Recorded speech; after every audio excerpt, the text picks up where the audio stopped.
The dog game is dying. Let's talk about the game first, not the dogs. It's the challenge of the wins, the competitive addiction, the thrill of the win, and the rewards of achievements. Losing only gives you the drive to come back. I learned to watch the winners, my motivation was there, my dedication was evident, now I'm a winner. The problem is the cheating to win, manipulating the truth, and then it's the all outliers. How is this sharing our achievements with liars, cheaters, and bullshitters? We have lost the historical value of the dog game. We can't decipher the real from the fake, the lost is the cost. So I salute these dogs of going hard kennels for all that you've given me in the game. Let's talk about pit bulls. The history, the breeding, the maintaining and feeding, and the controversies surrounding the great hunts. Come interact with the legends, and ask questions, and listen to their stories as we talk about kennels and dogs of the past and present. Hosted by one of the game's most respected kennels, with over 40 years in the hunt, Going Hard Kennels Twin 1 and Twin 2, dogs like Champion the Debrat, the very first Champion Off-Brand Champion Mayday, the Dog of the Year, and Register of Merit. Champion Pretty Mama 2-time Best in Show and 2-time Gamest in Show. Going Hard's Bay Bay, Register of Merit Damn to Champion What a Day, Champion Gus, Champion Elrod, Champion Yellowbird.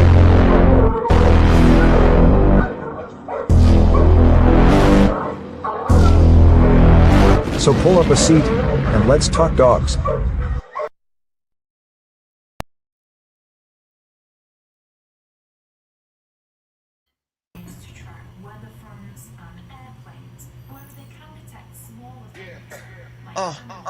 It's Mo Mike in the house. Going hard with the legends. Paying homage, you know. Yo. Twins Mo and Mike, we running this game. Legends in the making, never gonna be the same. Kennels popping hard, these game dogs raised right. The brat, Pretty Mama, they shining so bright. La Mayday, what a day, they breathe the heat. Red Ruby Elrod, they can't accept defeat. With 38 special and Yellowbird, we top tier. Champions, grand champions, ain't no fear. Run the register of merit, we got the elite. Made a bug Jeep, yellow Frisco, feel the beat. Females like honey bunching out some baby we tight. Bloodline strong, spreading knowledge, taking flight. Scratch to win, don't talk about it. We the real deal, you know it's no doubt about it. KPTO, the modern Earl Tudor. Got in the pack, making moves like a Tudor. APT, family thick, like legends in the game. Legend of them, Triple M. Shout out the name, Deep South, Roadblock. We upholding tradition. Mama, Southern Kennels, we got that ambition. Hardcore here, the Stone City brings the fire. The Abrahams, the fam lifting us higher. Run the register of merit, we got the elite. Made a bug Jeep, yellow Frisco, feel the beat. Females like honey bunching out some baby we tight. Bloodline strong, spreading knowledge, taking flight. Scratch to win, don't talk, be about it. We the real deal, you know it's no doubt about it. Listen up, respect the hustle, respect the grind. Being Nate Dogg, putting in work intertwined. Keeping that legendary status alive, you feel? Don't hate on the ride, catch the bus, we keep it real. What's history without a future? We pay the way, Captain. We make it happen, that's the play. So here's to the champions, run the race, stand tall. Twins Mo and Mike, we gon' answer the call. Legends in the game, yeah, we holding it down. In the world of game dogs, we wearing the crown. Run the register of merit, we got the elite. Made a buck Jeep, yellow Frisco, feel the beat. Females like honey bunching out some maybe we tight. Bloodline strong, spreading knowledge, taking flight. Scratch to win, don't talk, be about it. We the real deal, you know it's true, no doubt about it.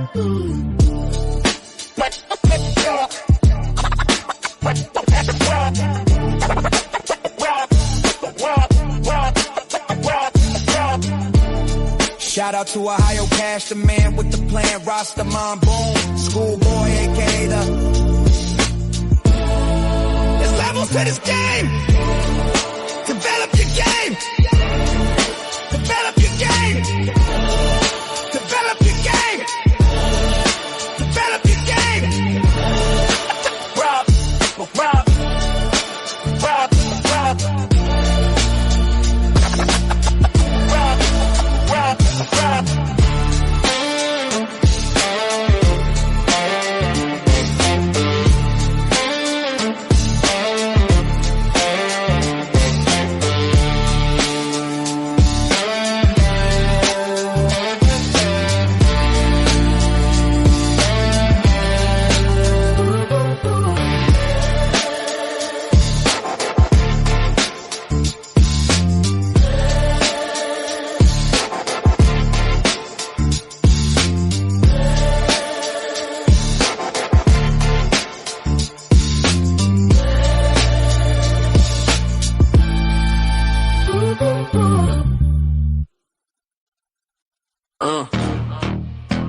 Yeah. Better know my head, but I don't talk about it, be about it. That's the code we live in the game with them pit bulls. See the proof and how to give from the pit to the trophies. Every chain, every game. Don't talk about it, be about it, be about it. Don't talk about it, be about it.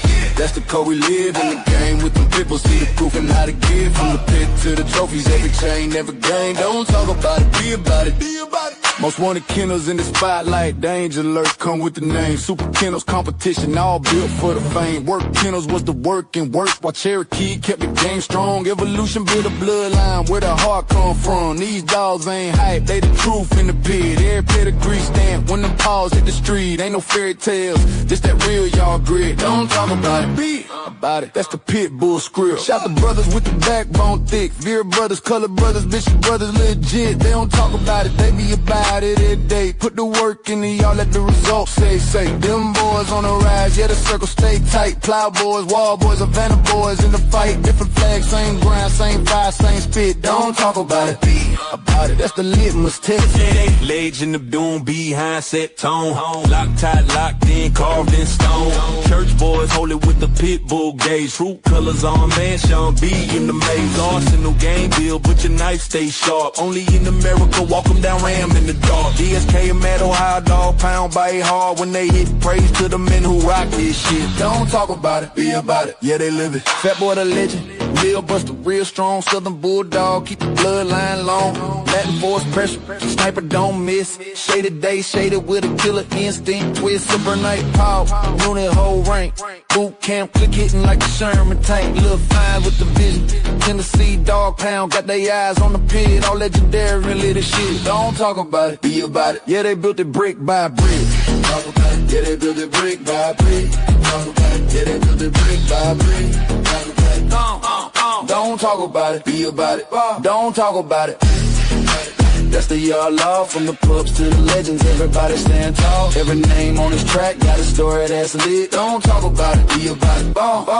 Every name on this track got a story that's lit. Don't talk about it, be about it. Call this some legendary pit bullshit, pit bullshit, pit bullshit, pit bullshit, pit bullshit, pit bullshit, pit bullshit, pit bullshit, pit bullshit.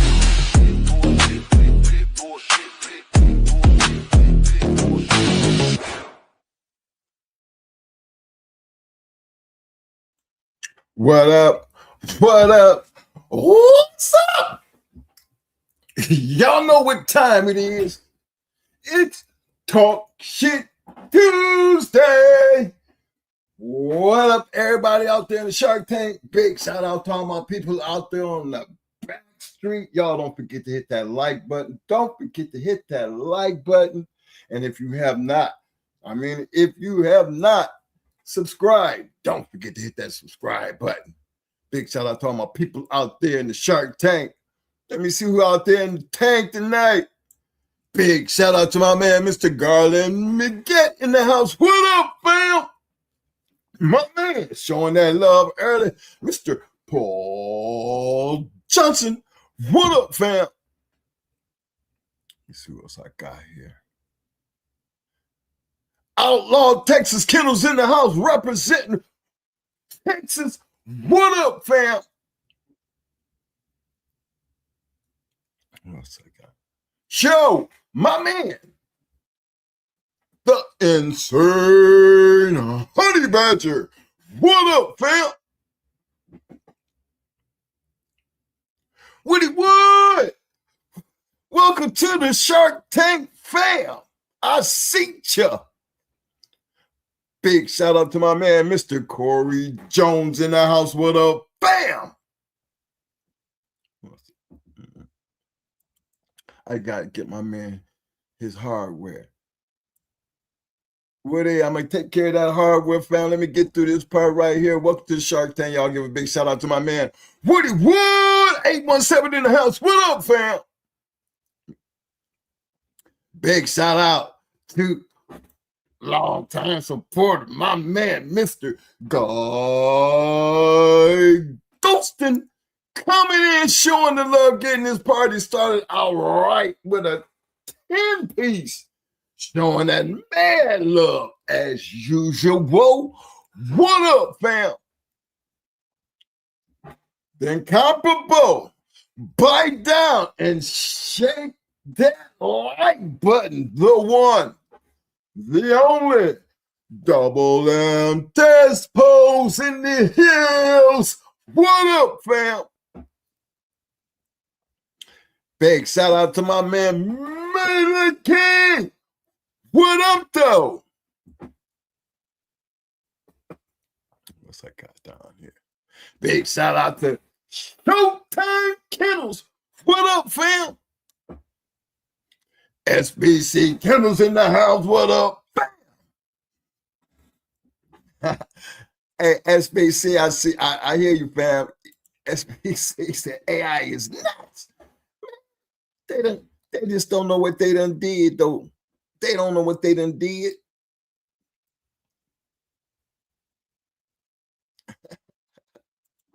I feel you, SBC. Look, I'm telling you, them was my nephews, though. Yeah, nephew and them. Big shout out to my man, Mr. John Dembry, long-time supporter. What up? Let's see what else I got here. Hold on, y'all. I'm just trying to make it down the list. As usual, you know me, I'm coming in to have my tummy full and everything, smoking on some of that. Y'all know what's up. Let me see.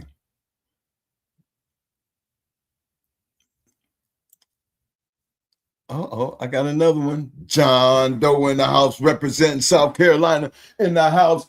What up, fam?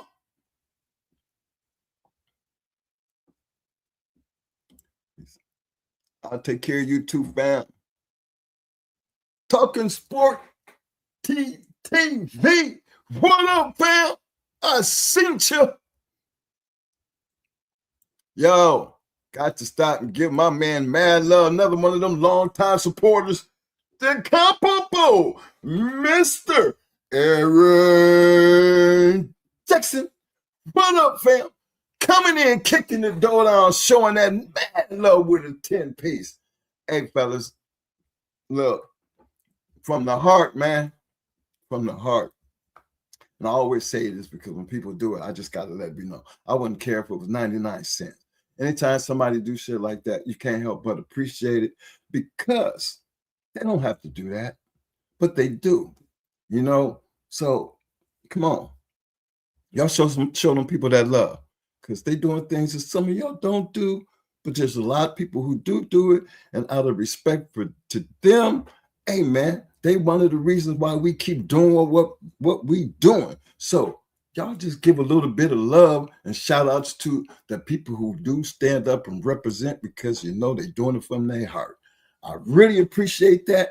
And I would appreciate even more if the Shark Tank just kind of acknowledge with a little bit. What up, though? Big shout out to my man, Having 360. What up, fam?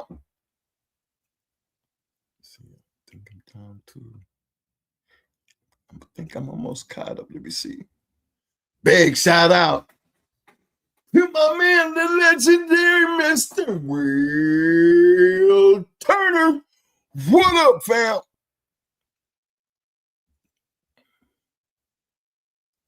Okay. I think I caught up. That's everybody. Hey, man, I appreciate everybody for showing up tonight. Because, you know, this is another one of them kind of conversations. And tonight I'm going to be dropping the link. You know, I got to drop the link because, you know, we're going to tell you our version of how this is done. You know, and I know this is going to lead to a whole lot of questions. But for once, hit that link, come on up, ask the question, you know, and have a conversation, just a little bit, you know what I mean? Because again, you know, conversation helps people understand, you know what I'm saying? Not always about what we say, because we say a whole lot of shit, and sometimes we don't know what resonates and what resonate and what don't resonate. But I'm putting the link up because you notice the last couple two shows, you know, I didn't put the link up because nobody never uses it. But tonight, this is a good conversation that I'm pretty sure is going to lead to other people might have a different, you know, approach pertaining to the same thing, but a different approach. And I'd like you to share those approaches because, again, it's not always how you do things. It's just, it has a lot to do with you knowing what you're doing. Because if you know what you're doing, then how you're doing it is self-explanatory. But if you're doing something and you don't know what you're doing, you can mess a whole lot of things up, you know, that just don't make sense. That's why we open the platform for people to ask those questions or even interject some comments to see just which way this thing's going to turn. Because I don't want you to just think it's always about our way. We just always had a certain way we did shit. Let me see who else I got here.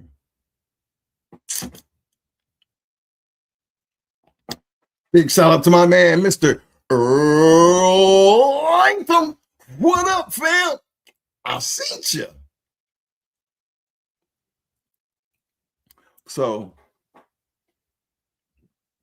y'all kind of got an idea what the conversation is going to be about. But I'm going to just step on this right quick because I just truly believe that we had about a show ago. I made, and I think I said it twice when I spoke about, you know, when you're doing certain things in breedings, you get in the habit of learning how to deal with predictable traits. You know, for y'all who remember the show, you see, I came back and I repeated myself when I said predictable traits was, you know, kind of when you know you got predictable traits, it's kind of like when, in our case, we kind of always felt like if we bred a certain type of way, using certain type of dogs, there are certain traits that we was guaranteed to get. One of them was, you know, the aggression, you know, the ability, you know, and then that back end situation. You know, you never know those things until you actually, you know, come to that point, but everything works out in stages. Now let Mo cover that. But when I was talking about, when they were speaking about predictable traits, that's what leads us into this kind of conversation, because I heard somebody, I think it was the last show, that asked, you know, do we do things different with our males and our females? And Mo said, no, we don't, because we don't. You know, you can't you can't put every dog in the same keep. You know, there's always going to be those adjustments based on the dog. And this is one of them type of conversations that will bring you to a better understanding when we say that, because there is, you know, there is a science behind the madness, and just being able to dive into it just a little bit deeper than what we usually do. You know, we scave over, but tonight we're going to dive right in there, because as you notice, it says, train the traits, not just the dog. You know, train the traits, not just the dog. Reading genetics and the temperament. How to identify your dog's baseline drives early. Customizing training to the traits. Tailoring your work to suit high prey drive, focus, tenacity, and its energy level. Channeling that drive effectively, turning raw energy into discipline, top-tier performance for sports, obedience, and structure. And try to avoid common pitfalls. Why force-fitting a standard training mode fails with the American Pit Bull Terrier, on how to adjust your hands-on approach. So that's just a little summary of some of the things I know Mo going to be covering. I just try to throw some of the things that I know he's going to be in address, so give you a general idea in which way this is going, because each one of those, the reading of the genetics customizing training to the traits, challenging to drive effectively, and avoiding the stupid shit.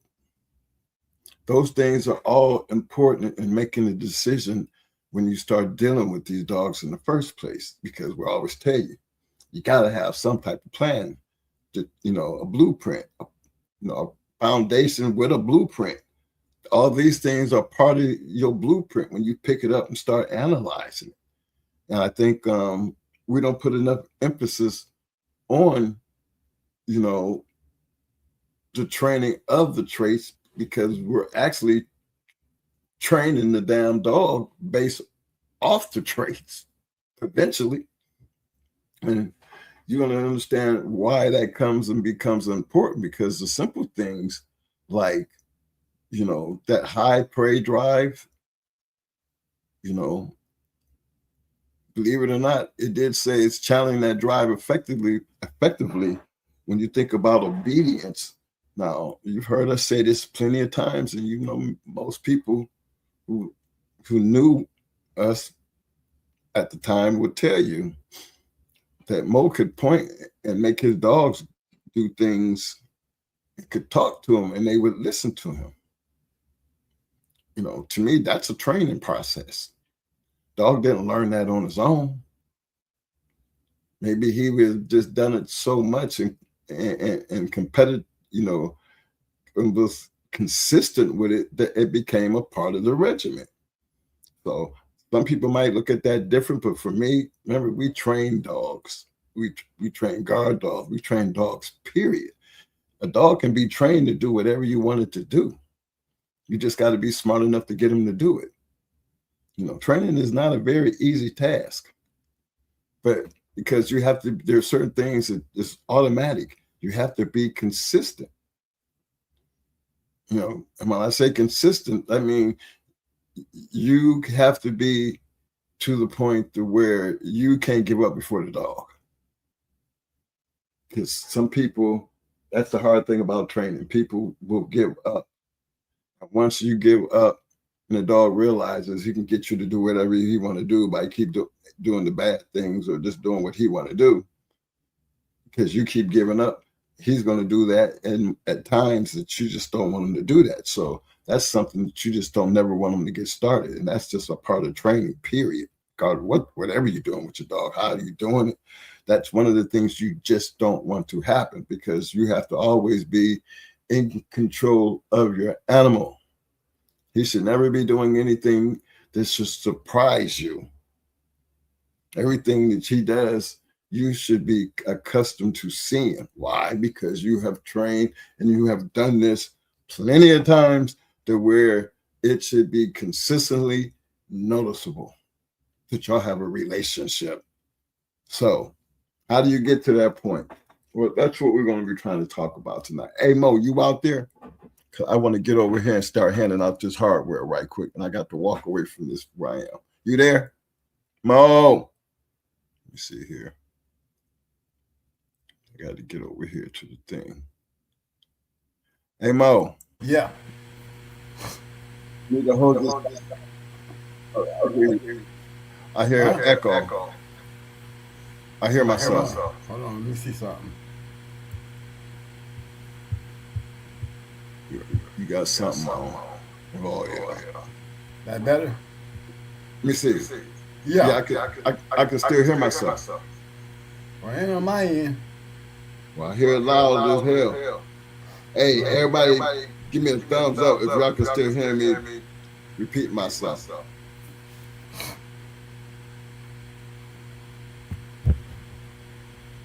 Yeah, it wasn't me. It must have been you the last time. On the repeating part? Man, Yeah. I know I'm hearing it. Let me see. Sound all right to me on my end. Okay. Well, I'm going to roll with it. Well, Yeah, they hear it, Mo. They said Mo in the ocean. They got the echo. So they ain't on my end. That's on your end.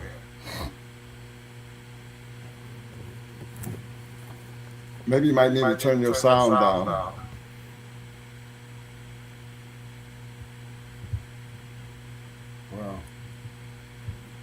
got nothing up. Mic check. Yeah, I can hear all that.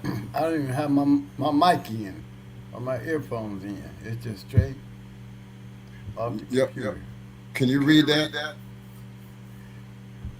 Carlson said it sounds like you, money. He said it sounds like you, Mike. Yeah, sounds like you, Mike. What is me repeating myself? Well, that's what it says. Sounds like you, Mike. Okay. Then you take over while I'm doing this then. Okay. Okay. Well, I'm gonna make sure y'all hear me clear. Cause I ain't got no earphones, no mic, nothing. I'm just straight talking to the computer. See, they hear me fine. All right, where we leaving off at?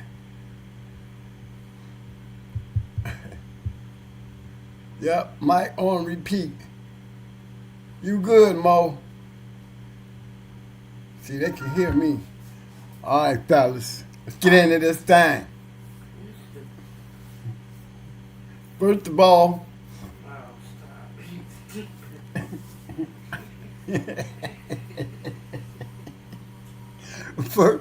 first of all, we go check into some scenarios. I'm gonna ask y'all a couple questions.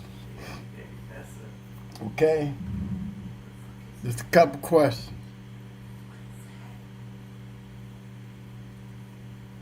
Traits and training. Do anybody get that?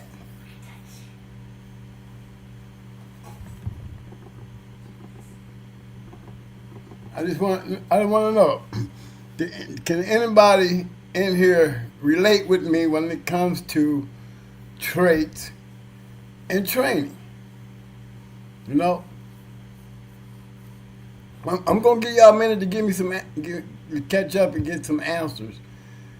Because before we dive into this, I know Mike, he's skimming across there, you know, about the traits and the drives and things like that. But can y'all relate to, you know, what traits has to do with the training? You know, where are you smart ones at? I mean, usually y'all be having some shit to say. I'm giving y'all a chance to catch that and let's shoot that around a little bit.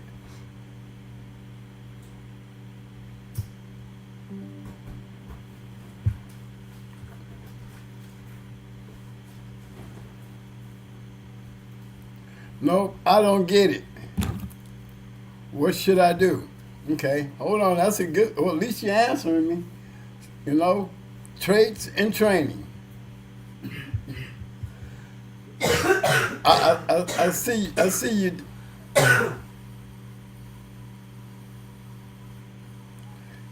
A man say, I'm in the ocean.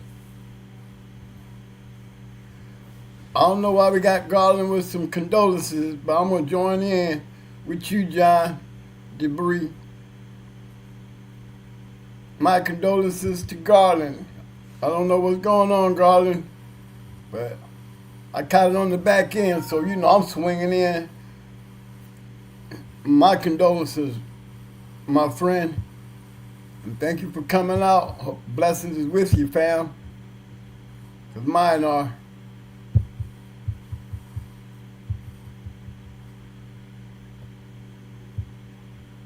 Okay, here you go. We got one. Let me see. Smart is a good trait in training. That's a good one, guy.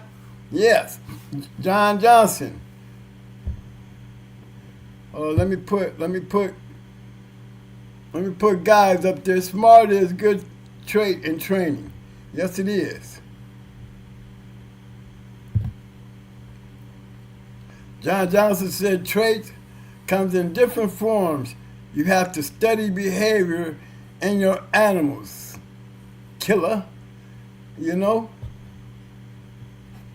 Mr. Johnson, you touched it in a great way. You definitely did it in a good way. Very good. Very good. You got to study your animal's behavior. You have to know that animal to understand what you're gonna be training for. So some things is just general in training. You know, those are some of those things that are just general. But yeah, you gotta understand your dog. Some puppies can jump on the meal and take off, and then some puppies will stand there and you act like they'll never get it. Okay. Showtime said, John Johnson, you are right. I concur right along with you too, fam. He's right. The thing is, understanding it and using it to your advantage.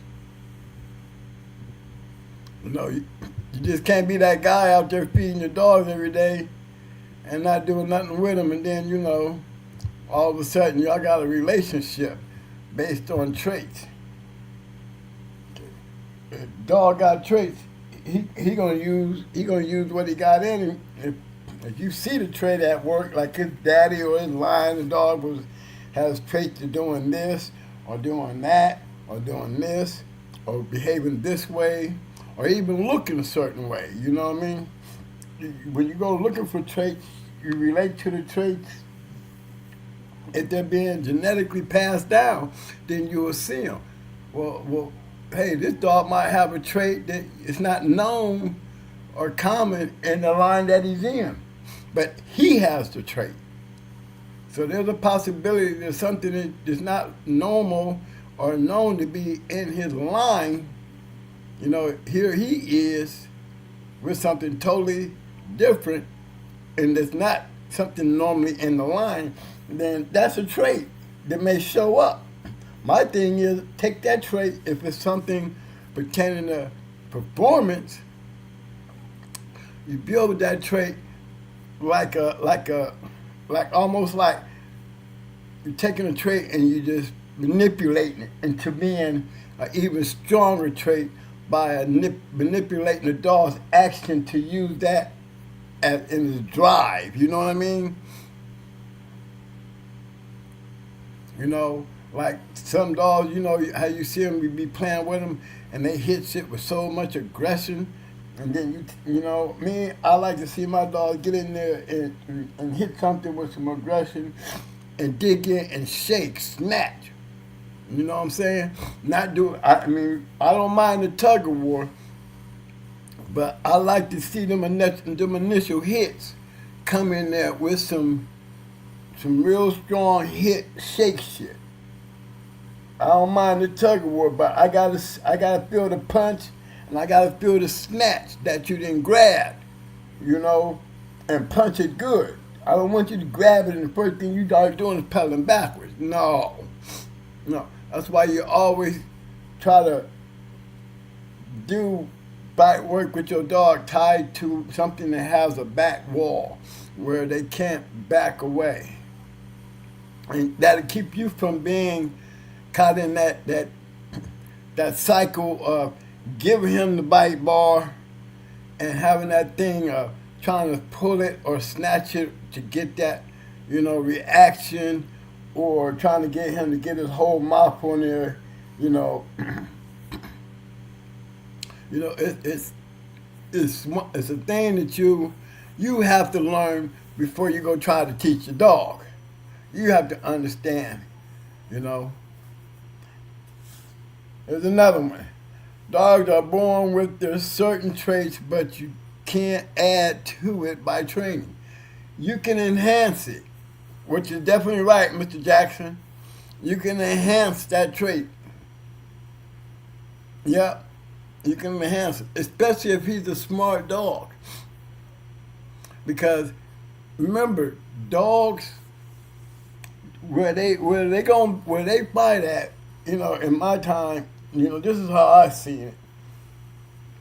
You can teach a dog to go to the stifle, or you can teach the dog. You don't have to teach the dog nothing and say he going to the stifle and everybody going woo woo woo, and then he come out of it. You know, be like, damn, I wish he could have stayed there. You know, but that's not where he wanted to go. He took it He took a shot at it because it was open there for him to get there. But maybe he let it go because maybe he like going to the leg. He might like going to the chest. He might like going to the face. He might like just riding out on the ear. These are things that you have to understand. You know, when you're not teaching your dog, then you have to go on what you see in your dog. You know, me, I have a way of teaching puppies at an early age how to switch and go after what I'm pointing at. And that's the first thing we do. We play by pointing. You know, I want you to do this on this end. Then I'm going to start you here, here, here, here. I'm going to get you in the hang of punching on it. And then after I get you used to doing that, now I'm going to give you two things to decide on. And I'm going to help you. You got this one, I want you to be able to let go. And if I'm pointing over here, you have to now let go and go after this one. How do we make that communication? No, none of this happened overnight. This is what they call a progression. You know, repeat it.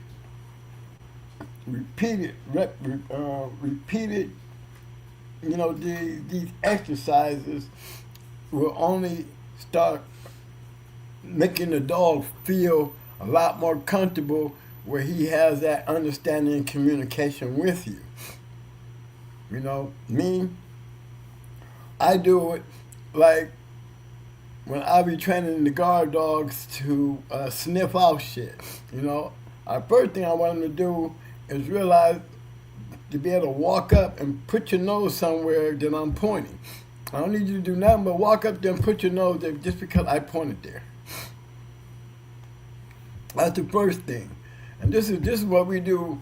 I do when I'm training a dog to, you know, I might be training him to be a drug sniffing dog, or a bomb sniffer, or a gun, somebody carrying a gun, you know, that's concealed.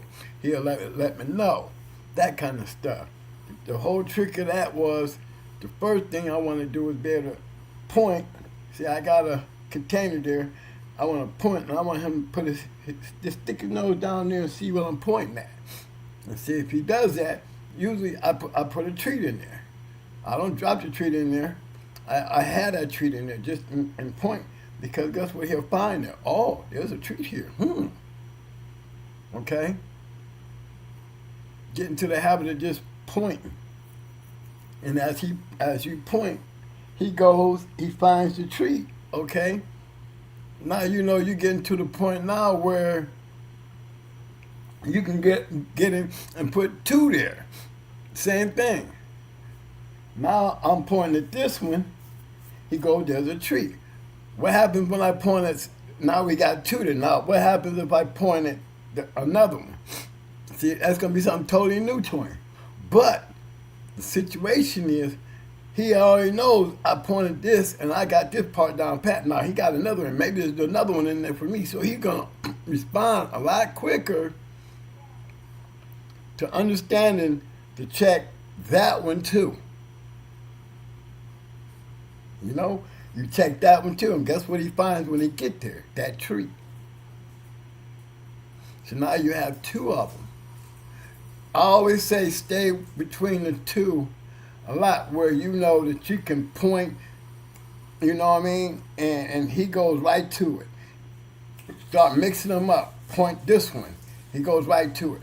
Point that one, go right to it. All of a sudden you point at one and be like, no, I don't want that one, I want this one. Those kind of things. And see how quick he responds to that. The quicker the dog can respond to that, now you start just adding more things for him for you to point at. You know, and it's good to do this when they're young, but it's also being that you can also do it when you're dealing with older dogs. You know, I might have a right arm or a left arm. I might have the right leg and the left leg. Okay. Say I got pads on all four of these areas, okay? Once I start making contact, now I'm out of the dropping your head down in there and looking for things.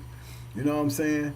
And I'm moving to a stage now where I want to teach him how to bite that leg leave the right leg and hit the left leg on command. I'm going to send you in on the right leg, but I'm going to point at the left leg, or I'm going to say something about the left leg. I want you to let go of the right leg and hit the left leg. Okay, it's a training exercise, but if you're thinking about what I'm saying, don't forget the point. It don't happen overnight, and it takes progress. Okay, you gotta give it time. Don't be in a hurry. Let it show your work through the dog understanding your work. You know, and then if you don't know what you're doing, don't expect the dog to know what he's doing. You know what I mean? And if you can't get it right, the dog ain't gonna get it right. So understand what you're trying to do before you do it, so you don't get yourself confused and confuse the dog just as much. Understand it's not just go and do it. You know, understand what you're doing and why you're doing it. And it doesn't happen overnight. It's a repeating exercise that you stay on. Don't take a whole long time to do either. You know, you do it consistently. All this process happens pretty fast, and it actually builds a quick relationship between you and your dog, because then your dog is going to like to do these things. The things that you're doing, he's going to like. So we'll do a left leg, right leg, and then as we increase, we go to left leg, right leg, shoulder, shoulder, left leg, right leg, shoulder, shoulder. Then from there we go on left leg, shoulder, shoulder, right arm, left arm. Picking spots. Now we're picking spots. You know, that's what you call persistent training. Where you have to be consistent and persistent, where he has to clearly understand what you're telling him. I mean, you have to have your signals right. You have to have your pointing right. You have to have all those things right. And there has to be a reward. He has to be excited about doing these things because of the reward. Me, I like giving them something, let him hit my leg. Okay, when we first start out, okay, he wants to hit my leg, I'm gonna send him in. Because remember, by now, they're used to the bite bars and stuff. So now you're putting him on the leg, you know. Got him biting the leg. Okay, then when it's all said and done with, you know, when he comes off the leg, take the thing off your leg for a second, you know, while he's still fired up. He see it, you know what I mean? And just give it to him. You know, you got to take it away, but give it to him. You got to let him have it. Let him have it. Get his thing off a little bit and then take it back. Don't give it back to him. Once you take it away from him, don't give it back. It's still like a treat.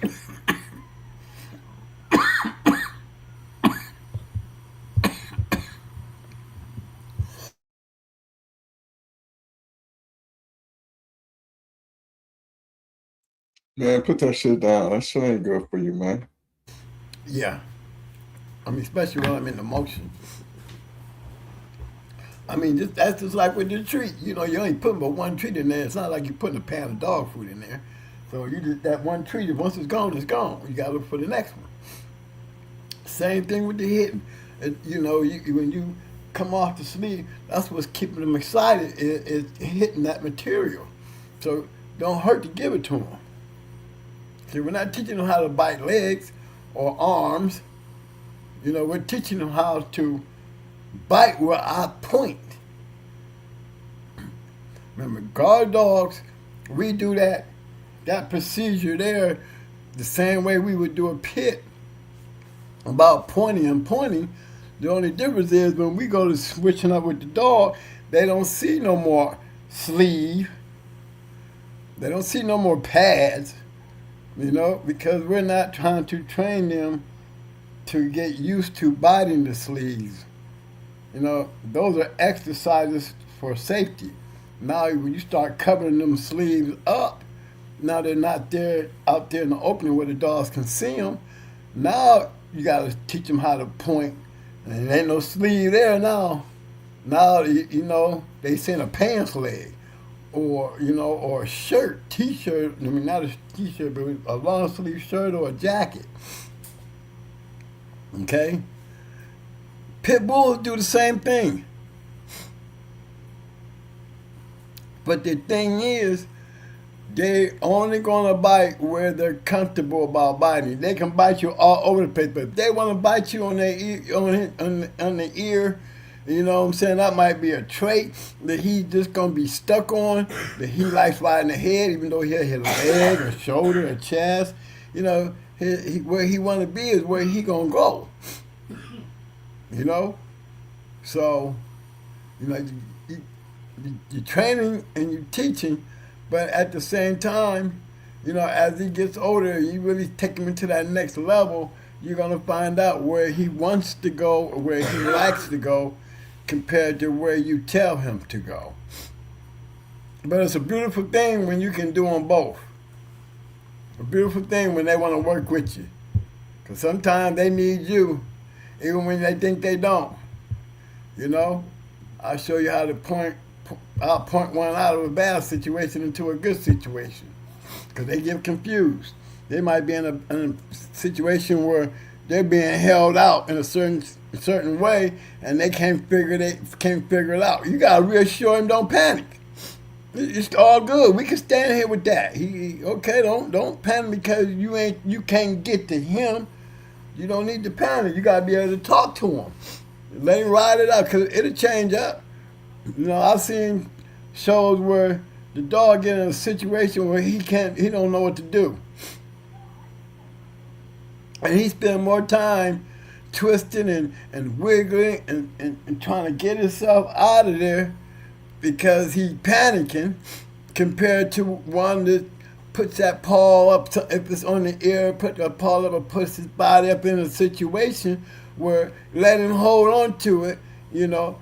As long as he's not jumping around trying to snatch my head off, I'm going to push him up on the wall. Or I'm going to put him in a situation or position to where I can figure my way out of here and not take damage or lose my wind or get excited and start panicking because you can't get loose, because it's got you in a compromising position.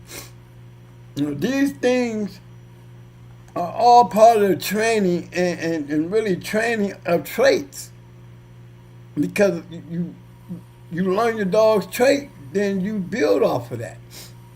You learn your dog's drive, and then you build off of that. There's so many things that has a lot to do with training. You know, for really basically any and everything, you know, you do. You know, guys be real surprised when they see me pointing at something and thinking the dog don't get it. Shit. Until they see it happen, then they start understanding. You know, I take advantage of them traits. I take advantage of a bulldog that like to go up in the chest. You know what I like to do with a dog to go up in the chest? I like saying up. Once they get in that chest, I'm going up, up, up. I'm flicking my finger like, you know, above him. I want him to, when he get up in there, I don't want him pushing into him. I want you rooting into him and snatching his whole body up in the air. I want you to jump in the air with that motherfucker in your mouth, because that's going to bring him off his feet. Just keep on punching him, because the dog going to keep, that gravity going to keep dropping him in there deeper and deeper. Yeah. If you're pushing him, you're not getting deep. You're holding on with them second bites, you're slipping away and all that shit. But when you get up under there and you tell him to jump, and he starts jumping up in there. He's jumping up into the dog while he's got him.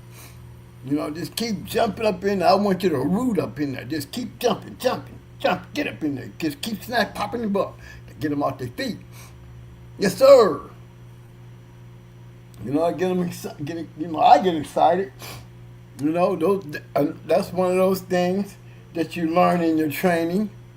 You know, he won't know what jump means if you don't teach him how to jump when he's got the compromising things in his favor, and that's what he wants, and that's what he likes to do.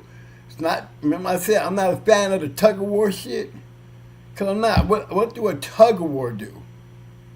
I mean, a tug-of-war, to me, tires the dog out and it loosens up their teeth. You know? You're getting pull work, but it's really, what is the back stifle? How does it get strong if it's digging in and he's yanking? You know? I don't want him yanking and I don't want him backing up. You know, I want him to fire forward, snatch his ass up and shake the shit out of him. You know what I'm saying? Every punch hurt. Get in there, you know, and remember, if you got one listening, we're going to be moving pretty fast. You know? Because with that, we do constructive training, makes really constructive workouts. We're not wasting moves. You know, I'm teaching them to get away from the bad habits of backing out and yerking and janking. No, we need pushing and pushing. We need digging in. You know, we need the right mouth. We need the mouth not to be trying to bang up with using your front of your mouth. See some of them dogs they grab the side of the face, and they literally sitting there with the side of their face, you know, the dog's side of the face, but he ain't got his mouth on it. He got the front of his mouth on it, but he ain't got the danger part is when he put his whole mouth on it. Not just got a skin hold. Not just got a skin hold on the ear. Get down in there, put your whole mouth on that ear. You're going to be grabbing that gristle, all that ear. The whole side of the ear, the whole back of the ear, going all down into the head. That's a whole different head ride when you got one biting down into your head and your ear like that. Instead of grabbing that flap or a piece of the ear and want to dance all night. No, all that's going to do is get him in trouble. What we call them ear suckers. Yeah, that's one of them things where, you know, you can't say training don't help. Training helps, and if you're looking for an advantage over your average dog, man, to me, I always say anybody that know how to train a dog has an advantage over a dog, man, with even his years of experience. You know what I'm saying? It still has nothing to do with training the dog. You're going to have an advantage over him because I can communicate when he can't. He might be able to do things like, yeah, boy, yeah. But, no, when I say train, that's a whole different yeah, boy. No, he's yeah, boy because his dog is doing good. I'm yeah, boy because he's doing what I'm telling him to do. If he's doing what I'm telling him to do, and I'm experienced, believe me, you're going to see a different situation. You know? Because when things get rough, that very same dog is looking to me because of the relationship and the training. You got somebody else out there handling your animal, or you can be handling yourself. It really doesn't make no difference if there's no relationship anyway. You know? Well, maybe your dog loves you so much, maybe you need to go over there and stand in your opponent's corner. Guarantee you a scratch for you. Might not need to be in there with him. Maybe you need to be over there across the wall because he loves you so much. He might be one of them gamers, you know, where you need to be, maybe you don't need to be the one handling it because, you know, he gonna come to you anyway. You done seen him scratch many times, you know. Put him in that corner over there where he at in case he get in some real trouble, where, you know, things is looking rough. And he has to make that decision And he's gonna make that decision every time if he see his owner. You better be calling his ass over there. It's okay, boy. Come on, come on over here and get his ass. Get his ass. You know how it is. This is some of them things we used to do back then. So that's not uncommon. You know, it's not uncommon. That's a common thing that a lot of old dog men would do. Everybody talks to their dog, but to have one trained to do these things, I know I seen a chick, and she had one, and she was pointing at, and her dog, not only was he good, it won. So, just keeping it real with you, and she was pointing and telling her dog what to do. And then she had the dog pushing so damn hard that she was running backwards her damn self, and her dog was snatching the dog and pushing the dog like he trying to chase her with the dog. You know? Real smart. But that's, you can tell she went beyond just the normal realm of handling her dog. She literally was in there handling her trained dog, and it does give you an advantage. You know, remember, Roys don't even make you a winner. You have to be a good dog. So if it ain't the Roys, they're just enhancers. That means you're getting an edge. If it comes to training, you're getting an edge. It still doesn't guarantee you a win if you ain't a great dog, or the dog might be better than you. But it is something that you can put to your repertoire if you got the mindset that I'm going to always do something that I know that my opponent is not doing. It's going to give me an edge. See, I'm looking for the edge. I'm trying to do everything I can in my power to give myself an advantage. Me and my dog, that advantage. Regardless of what it is, we're going to try to gather as many as we can. Hello. Did you hear that? Did you see that question? No. Which one? Put it up.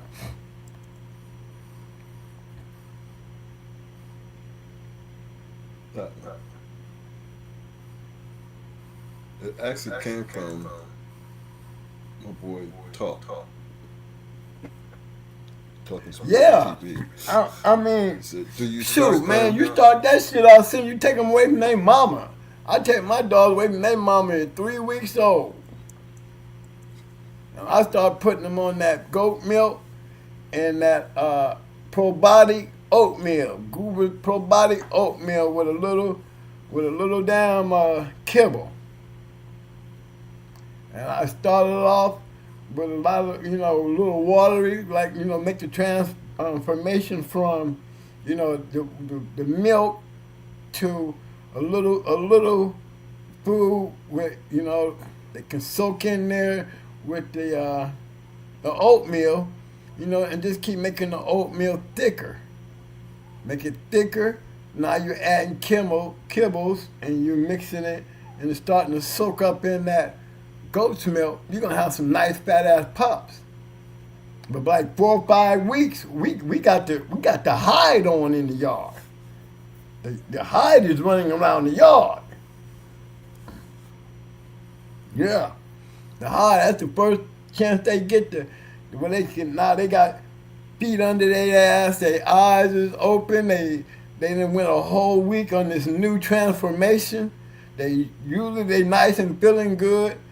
By then, they didn't have their first set of shots. They get I get my shot, my puppies, they shots at 3 weeks soon I let them away from the mama.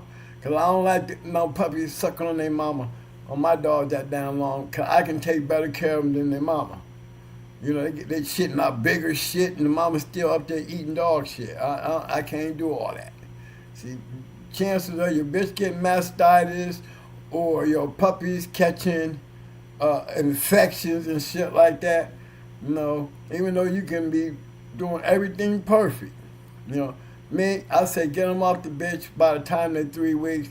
Start putting them on that good food, and that goat's milk, warm them out, give them their first set of shots. I do it at 3 weeks early because I'm exposing them now away from their mother. Most likely I usually take the mother out and leave them in the cage that they was raised in and turn that into their cages, my whelping cage. I had to show you how it looks. But I leave the puppies in there, and then what happens is as they get older, they learn that where they slept at with their mom, if they sit there, she would always clean up, so they always had a clean area. Puppies ain't dumb. Puppies will walk out off their pan and walk out there into the crated floors and use the bathroom. For some odd reason, by the time they 5 weeks old, they all know to come out of there where they sleep at and use their bathroom. Shit or piss. That's just one of those things that, consistent, and me not making it easy for them to do that. But just the fact that their mama was doing it so well, and I think, they could lay around and feel comfortable. Now, you take some dogs that got some puppies that have to run around in their own shit and lay in their own shit, and tell me what it would look like. You know what I mean? It's a mess. And see, I try to keep things as easy as possible, so by the time they hit in that 4 weeks and 5 weeks, I'm running around with a hide. Yes, sir. I'm not trying to tire my puppies out. What I'm trying to do, I'm trying to get them excited where I got all their attention. I don't want one or two of them's attention. I want all their attention. And I want them all to feel like every one of them got a chance to get it. I don't make it easy right off the start, I don't make it easy. I put it down there, I wiggle it around. They got that scent. And they got that smell, like, hey, yeah, what is this? You know what I mean? And just make that curiosity. Curiosity makes you get a chance to see the drive, because curiosity is going to make you a scared puppy, or curiosity is going to make you an indigenous puppy that I got to go check this shit out. I'm scared, I'm not really scared, I'm just not sure, but I'm going to go check it out. Those are the things that, you do that you can pick up on those things too. But you want to get them all comfortable in time, because they're all going to be involved. Don't make it easy for them to have. Like my first 3 or 4 times I did it, I didn't even let them have it. Not one time did I let any of them bite on it. No, you don't let them bite on it. You just keep teasing them with it. Oh, after a while, after 3 or 4 days, they gonna really want to. Believe me, they gonna see it on sight and gonna be like, I'm gonna get it today. But that's what you want. You want to see from day 1 when you first started this to day 4. Tell me you ain't seeing something different. It may be 5, 6, or 7 days, but if you're doing it consistently, right around the 4th day, you're going to see they're going to be excited when they see it. And none of them had a chance to grab it yet. But they all feel like they've been so close. I was so close. Almost had it. When they do finally get it, it's on. You might even see a couple of little squabbles, because everybody trying to claim it. They worked hard for it. Now, they don't want to share it. And that's another thing. Once everybody get involved and everybody wants to get their mouth down on the thing, you know what I'm saying? Don't work it like you working a sleeve. Let them have it like it's a down animal, or it's their prey. Let them have that thing. You ain't got to bouncing around or shaking or nothing. Just let them have it. Let them work it a little bit. And then you get in there and take everybody off of it. Take everybody off of it and put it right back out there for one last time. And this time run off with it and don't let them have it. Just take off running with it dragging behind you and let them chase you and then put it away. So you're always giving them that hunger to want it. Don't let them go tiring themselves out with it. Don't never let them get so used to it, you know, they start screaming and hollering, you know what I mean? And they just can't wait to get their mouth on it. You know, because them the same ones that run in there and be acting crazy as hell to get their mouth on it, but then turn around about 3 or 4 times, they bored and they don't want to do it no more. Because you didn't deal with the drive part of it. You gotta work on the drive, the traits, genetic traits. One of the damn things in your traits better be drive. If you're missing it, you better go back and look over your pedigree and see why it ain't there. Okay, most bulldogs is gonna have drive as a puppy. It might turn out to be a cold dog, but they're going to have some type of drive. Even cold dogs have a drive sometimes. They're not just cold, you know, some just don't fight. Don't mean that they can't have a drive.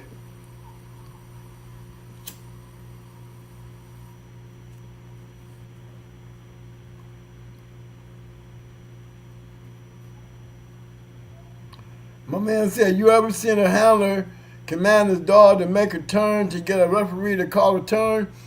Let me tell you something. If I got to train my dog to turn, then that means I'm training my dog to do some shit in case he in trouble.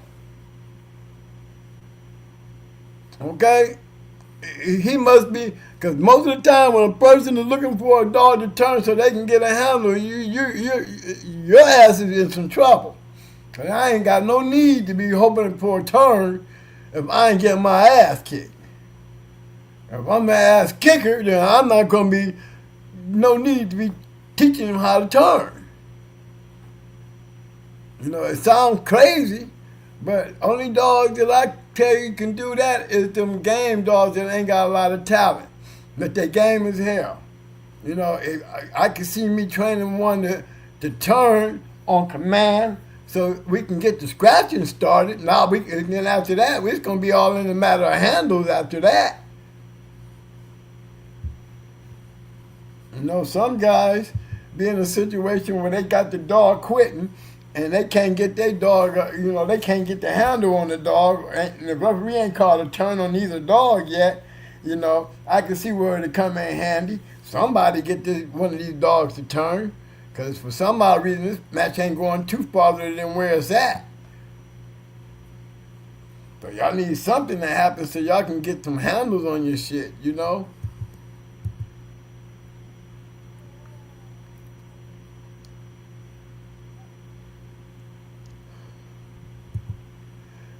Who said that? I like this one right here. I can't even get it back up. Let me see if I can get back up here and get it.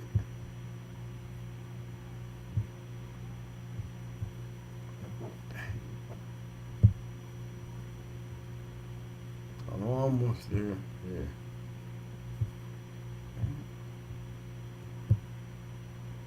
Bear with me, guys. I'm almost there.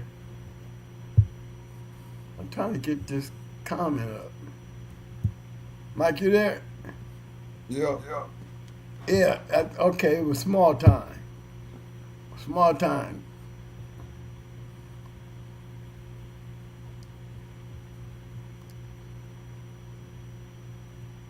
That's right. That's right. Owner, it's the game plan. It's the coach, the playmaker.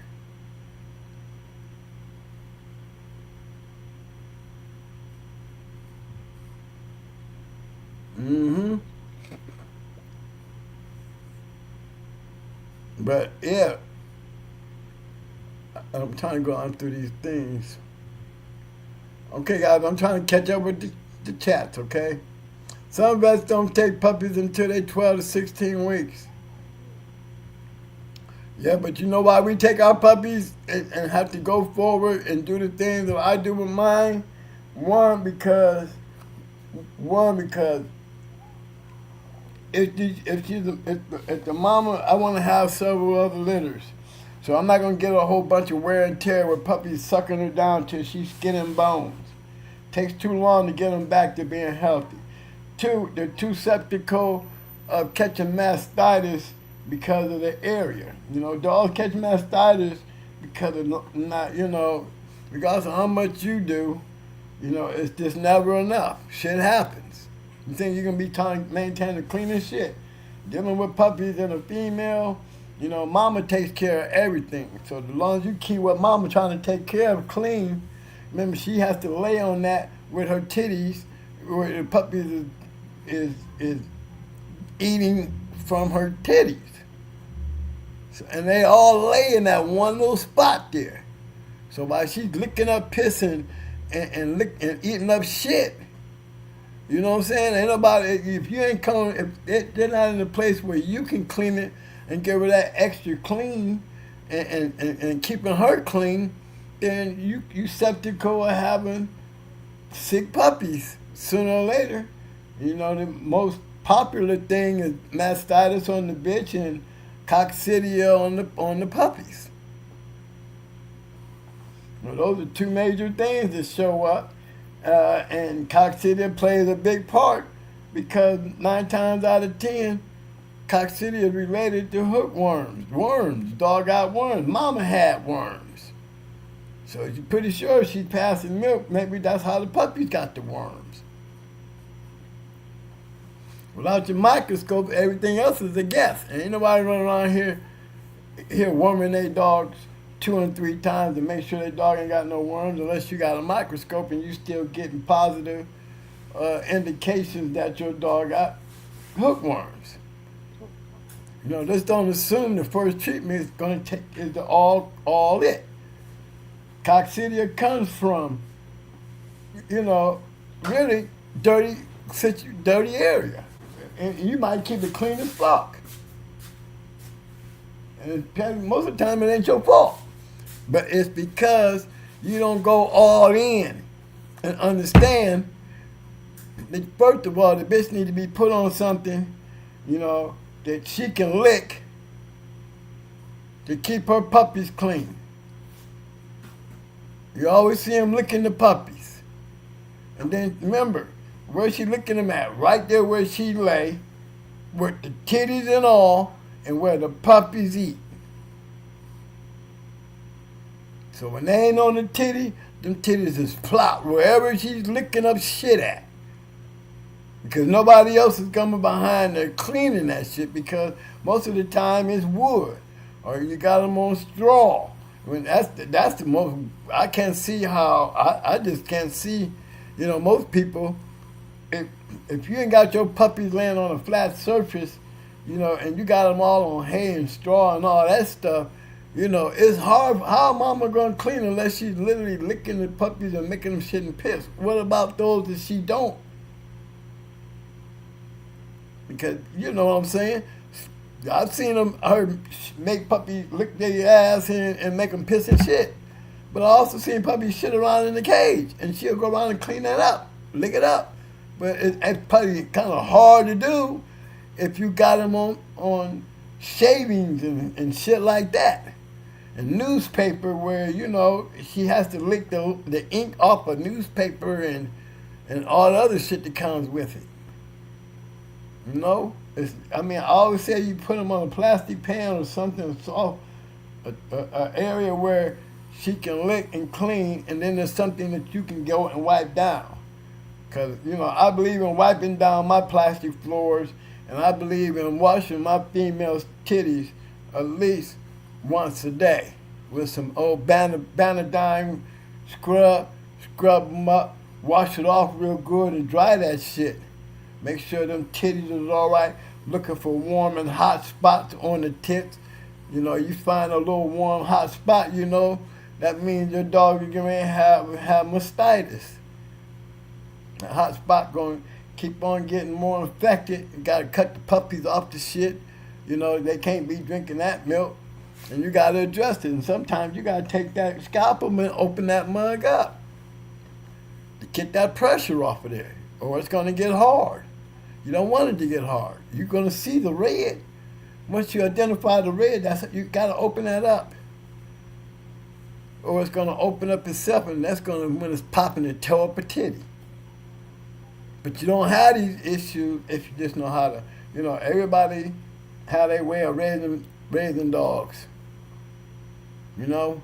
Everybody then probably can tell you a story here or there about their dogs and they having their pups. Me, I feel like I tried it with the wood. I tried it all kind of ways, and the best way that I stopped losing puppies is when I start putting them on the pan, the plastic pan, and letting mama just deal with her puppies and let me deal with keeping her clean.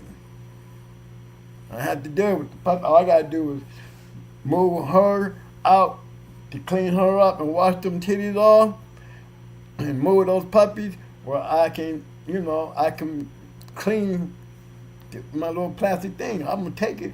I'm going to spray me some shit on there. Ain't going to be no pneumonia or nothing. But I might put me some Dawn on there and take it and rinse it off. Rinse it off good with some water, and then take a towel and dry it off. Throw the puppy in and wash the mama, and it's back to work.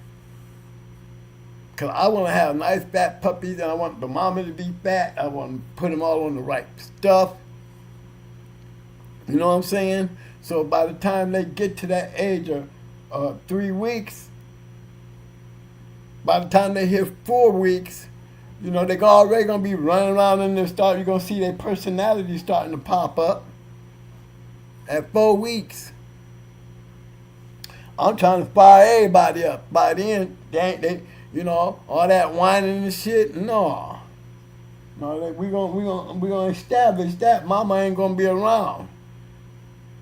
You know, and they're gonna get 3 nice meals. So all they have to do is worry about sleeping. That's all you want your puppies to do. Eat, play a little bit. No, they're gonna shit and piss. But if the thing is, where they gonna shit and piss at? I have grill floors, and then I have a place where they were born at. And I'm telling you, my puppies knew how to walk out them cages and go shit and piss. And as they get older, just like any litter, how many times y'all done seen they got them puppy pens? When them puppies get an egg, what do they start doing? They automatically start coming out the little dog house and going out there and go piss and shit. And nobody teaching them to do that. They're learning that. You know what I'm saying? And a lot of times they're learning it from mama. Because mama's not shitting in there where the puppies is, so they're going to go out there, they're going to see mama going out there shitting and pissing, and then they're going to follow behind mama, and next thing you know, the puppy is going out shitting and pissing. Y'all understand what I'm saying? Y'all know I'm right.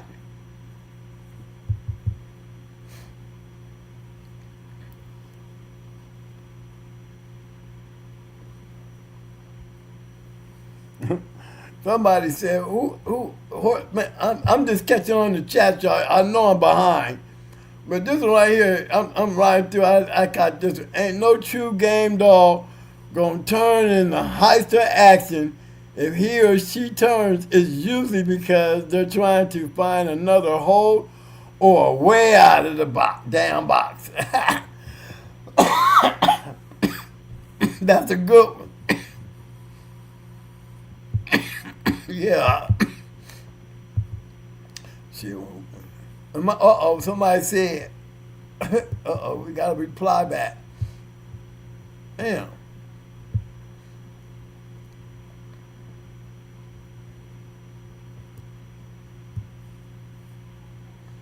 Who said that's a damn lie? Who said that? Damn, I just seen it. Oh, that was SBC Kennels said, horsepower, that's a damn lie. Well, horsepower. What's wrong with it? It's a back end that, hold on. I'm going to give you a chance to explain it. Okay, here we go. I'm going down through your shit, bro. That's all. See if I can get it up here.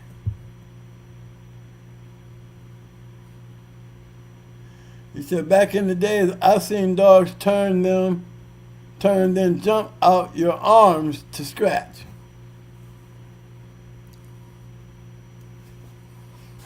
Okay.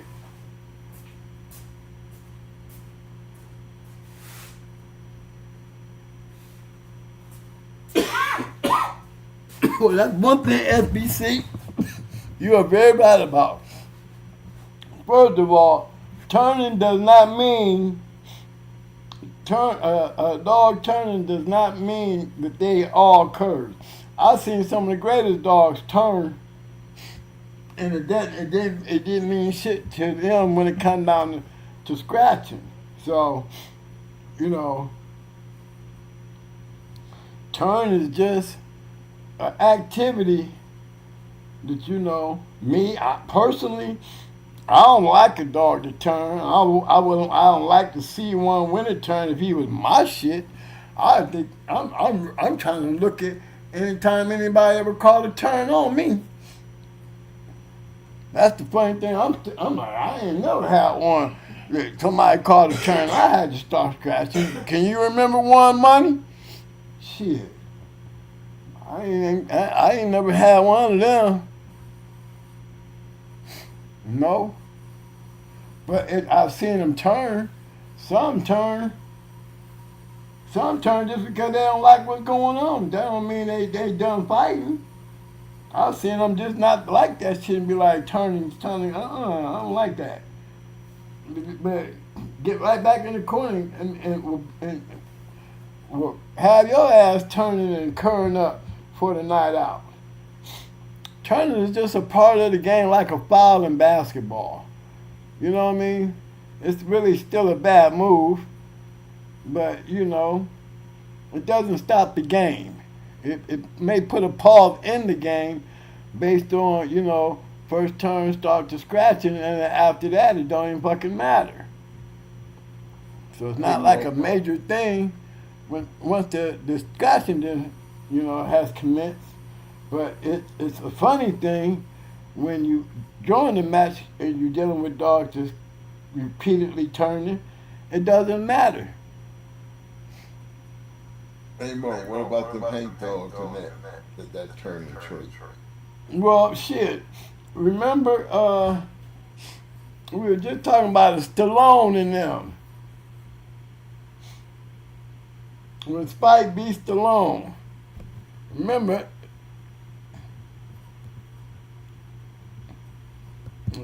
you know, that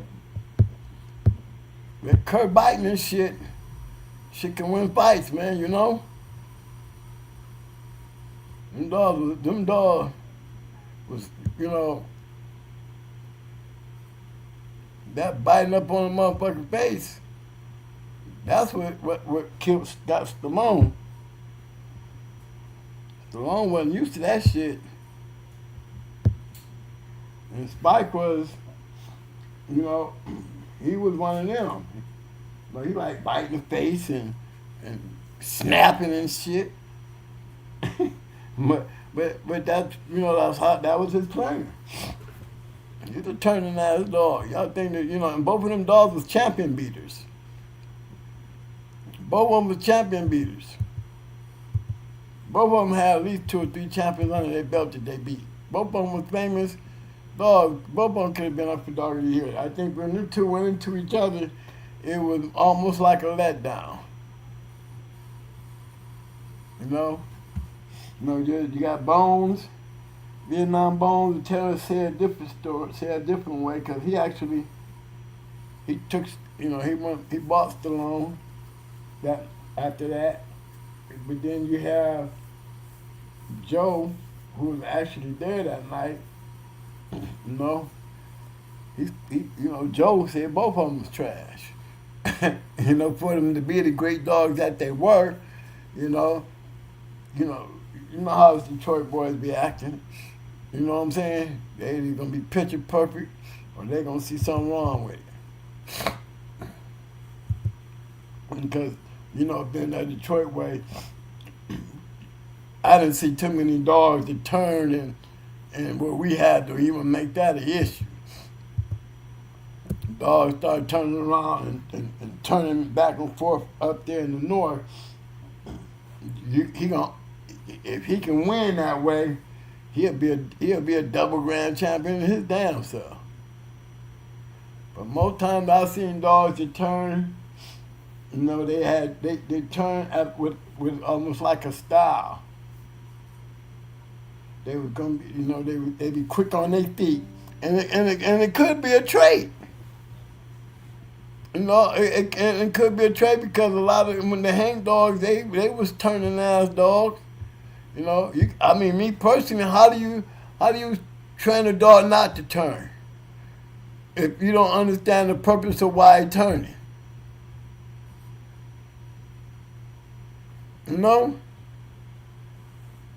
That's the key.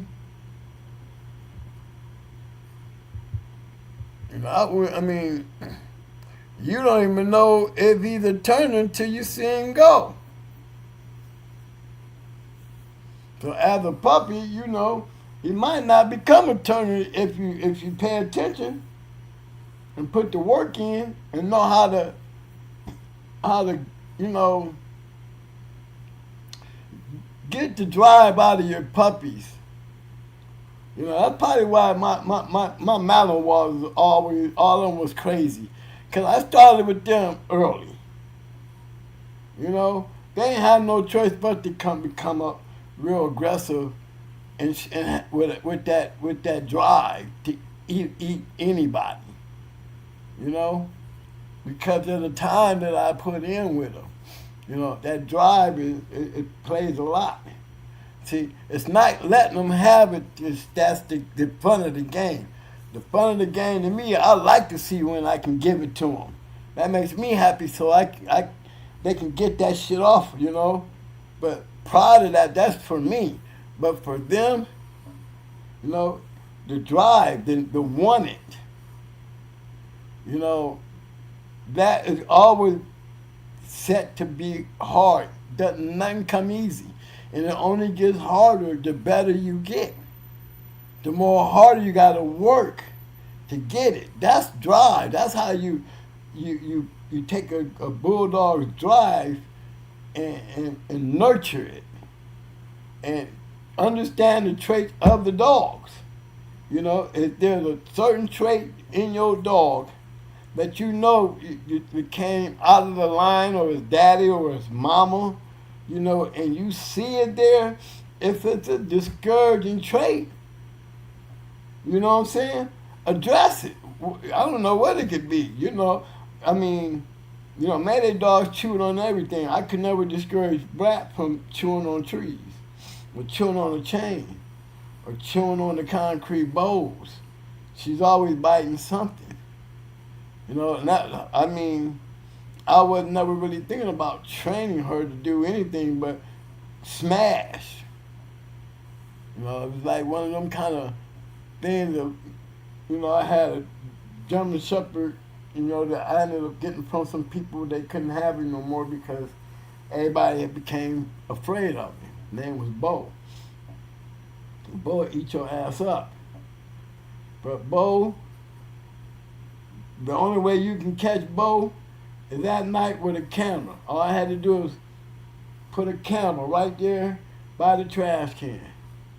Because he was one of them kind of dogs, he would be the perfect dog until everybody went to sleep. And he would down to go around all throughout the house checking trash cans, seeing what he can get out of the trash. Every once in a while, he, because he wasn't no little dog, he'd knock over the trash can, it's him.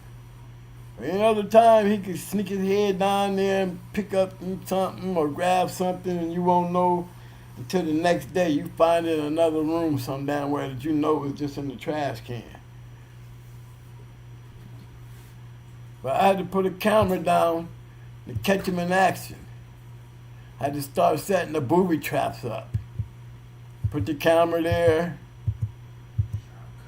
shot collar on his ass, Yeah, look at he want to sneak around. Look at him. He look like he a thief for real. I mean, sneaking around like old nigga running around the house, looking around to rob somebody or breaking somebody's house, sneaking.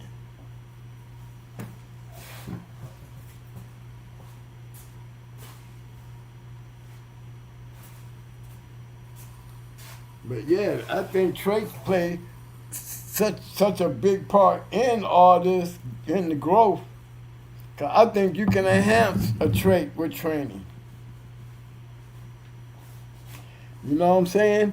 I think if you was to, I think even dogs that's smart, like you train your dog to be smart, and your dog is smart, then your puppies come out, they smart. Now, did you enhance the trait, or the trait was already enhanced, and in your work, those dogs will just be automatically smart, and they only look even better because you working with them.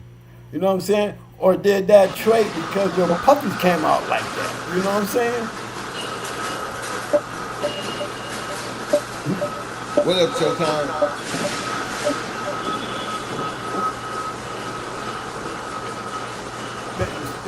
Yeah, Showtime, what you want? A train? Man, I just want to salute y'all brothers, man. That's it, man. I just want to salute y'all, man. Y'all keep up the good work. Oh, thank you, man. I mean, we're watching you too, buddy. Man, You I throwing sure them out appreciate there, you, man. fam. I sure appreciate y'all, man. Y'all keep up the good work, man. All right, man. Good. That's good looking, man. Hey, come on. Why you up here, though? Why you up here? Go ahead and throw your insight. I see all that typing. Yeah, now I get a chance to hear you instead of read you. Come on, talk to me. What do you think What y'all talking about? about the traits and training? Man, you know, it depends on what type of dogs you running, man. You know, when it comes to the traits and the training, man, it just take a lot of man hours. Like I tell everybody, man, a lot of man hours when it comes to training. Yes, sir. But at the same time, the most important thing in training is patience. More definitely. I see. I get a lot of questions, and I do a lot of listening. I can't help you because I don't know you, so that I have to listen to what you're telling me. You know what I mean? Yeah. And just by listening, I can tell you. I go back and so many of them make that one big thing, and that's patience. You have to give the dog. It's gonna only way this gonna happen is you gotta know what you're doing. Facts, most definitely. If you don't know what you're About to go doing, dead on me, man. I just want to salute y'all, man. It's always good listening to the historical stories and all the good old days, man. well, I'm glad to know you come in and enjoy it with us, fam. You go ahead and kick that phone so you can keep up with us, all right? Yeah, I gotta keep it on the charger, man, because every time y'all come on, I'm always about to go dead. Hey, man, I run into the same problem. Mine happen all throughout the damn day. My phone always is, on busy. Yeah, I talk to some of the guys that call. We be on there for hours. Man, I was telling myself, hopefully in the future, man, I get some of that going hard blood on the yard, man. Well, I can tell you this much. It's a lot sooner than the future. Because we're going to have some pups. Just let me know. We're going to, like I said, I'm going to say it to you since you brought it up. I've been telling the guys, there's some people out there are just out there. I'm old. So I'm not, only reason I'm having these breedings made, man, is for preservation. More definitely. You know what I'm saying? So there's some guys out there that's been contributing to this thing. We're going on 4.5 years, Mike. I think it's like 4.5 years that has really been like real supportive in this podcast, So I'm definitely, and if y'all can go back to the beginning when I said all it takes is 10. You know what I mean? And that's yes, in the You always hear me say it, 10. All I need is 10 good men. Not 10 good men to do anything wrong, but 10 good men to know how to raise a dog. Well, man, you know, if it come to my yard, you know it's gonna eat the best Well, and live the best life. You ain't got to worry about that. that's what's needed. If we can all come to that, then the preservation will be success. You know, because it's all about what you breed and how you breed, and then how you raise your dog. You know, there's so many other great dogs that could have been great and never made it past the yard in the hound or the keeper. You know what I mean? Oh, he was a great dog. He just didn't make it. You know what I mean? Be things like that. Yes, Then sir. shit happens. You gotta learn about, you know, if you raising them yards, you gotta learn about that. You know, best thing on your yard, and one day you just come out and he just laying there dead. Man, if I get one from you, he gonna live his best life. Well, some things that happen there in that life, man. You know, best we can do is do what we can do. You know what I mean? But one thing about it, shit happens. And sometimes there's no explanation to the shit. You know what I mean? Not because you did something wrong. Sometimes the shit just happens. I've seen it happen. You know, and a lot of green guys lose a lot of dogs. You know, trying to raise those puppies. You know, I see. You know, I talk to guys, and I do a lot of doing what I can outside the show.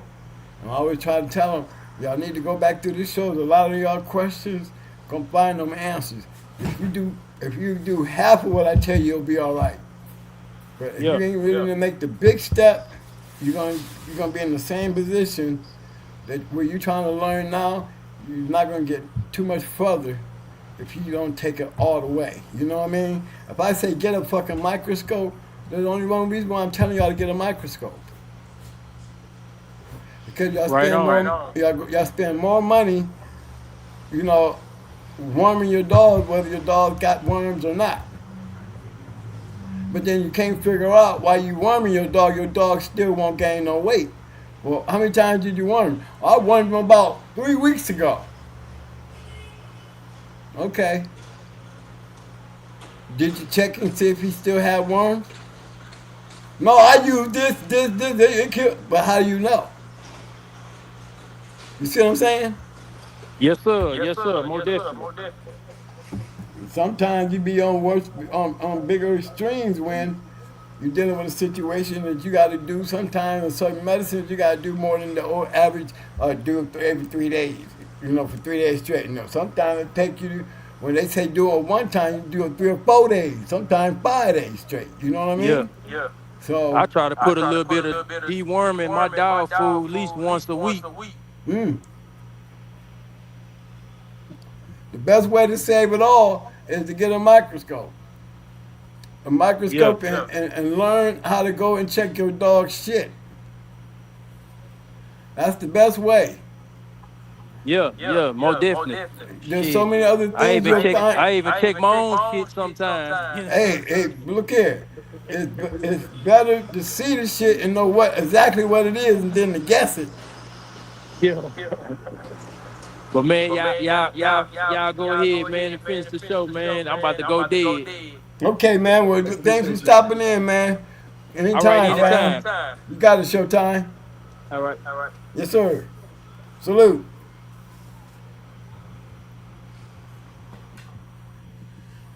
But yeah, and while we on that, look.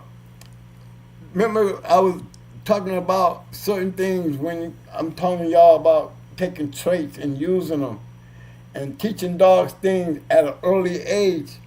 So when you do see things that shows up that's related to the trait of their ancestors, you know, you already got a step ahead because you can build off of it. Remember, you don't even know if traits kick in, you know, outside of looks, the way they behave, you know, certain things like those prominent, evident traits that you know they're born with. But I'm talking about action traits, like stifles or chest or head or things like that that you don't see until it's time to take a look. Imagine if you don't even know it's even there and you working your puppy and then you all of a sudden when it's time to show and tell, oh, here's his trait. You're going to be so happy to know that you can point at them very things. As soon as you see what it is that he like to go to, oh, you should have a field day. All your training should work out perfect for you because you'll be surprised if when he get to going where this is where he wants to be like his daddy, oh, then his daddy going to get the chance to see something he didn't do. Automatically start pointing. Point at the thing he liked. If he liked the chest, point to a leg and then point back to a chest. Let him grab a leg because you point to the leg. He's going to go where you point if you train him right. But he's going to want to go back to where he liked, and that's going to be the chest. If he liked the chest, he's going to go stay where he liked to be. He might go point that leg. He'll grab a leg, but what if he's not a leg dog, so he's going to go back to what he is, a chest dog. So you have to understand that as a trainer. And if you go to changing positions for certain reasons, then sometimes I always say for a dog that's up in the chest and getting bit down into where the dog can bend down and start gnawing on him like that, trying to gnaw him out, I always say it's good to have that point thing because you can slip him right off out of a hole and catch that leg or that elbow and do some damage. See, sometimes it's always best, and this where the training comes in handy, if your dog is somewhere too long. That's where you got guys that do that tug of war with their dogs and hang on shit. They'll grab something and just hold on to it, getting their whole head chewed off, and they just will not let it go and change the position. They just gonna be, that's where they gonna be.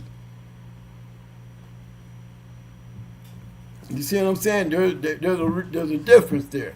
That's the dog. The dog doing everything on his own. But if you was able to tell that dog that, you gotta come out of there, son. You getting in trouble where you at. You better hope like hell he listening.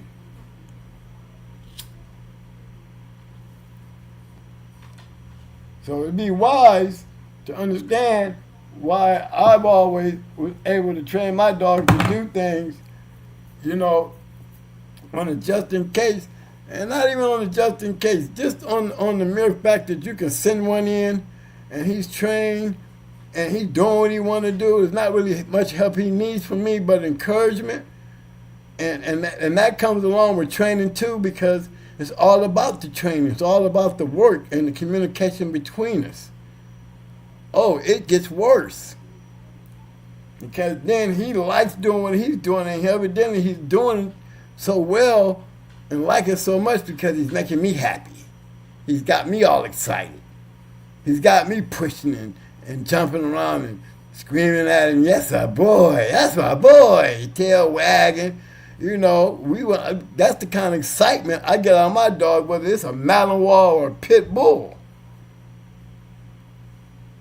I'm loud with my shit. I'm excited. I let my dogs know they doing good. Yeah, and that's a good one. Yeah, that's a nice one. Yeah, stifle, chest, and throat.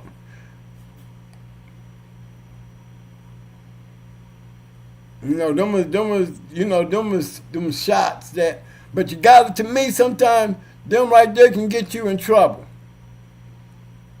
Them right there, you have to have you gotta have a little trick to those type of traits, man. When you dealing with real bulldogs, let me tell you that Big now. shout out to my man, Dark Society. Dark Society, what's up, baby? Thank you, boys. Let's take it. What's See going you in the down, house. baby? What's up, man? Good to see you, Happy bro. birthday. Happy belated birthday, man. Hey, you know it, man. You know it. Word, man. You know we June, baby. June 2nd. Oh, you June 2nd? Come on, man. Man, I'm Come June on, 1st, man. bro. You know we 1 and 2, baby. What's up with Yeah, that? yo, I I didn't know just had to that. chime in. I Happy just had to related chime birthday, in, bro. man. I wanted to say, I'm back. I'm going back on the bus right now, Okay. right? I wanted to say this.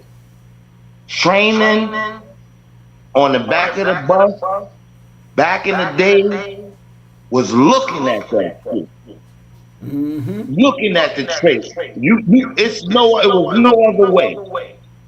You can't do that now. You know what I mean? So it's a different world right now. But to train traits, you had to enter the square. That's the only way. It was no other way.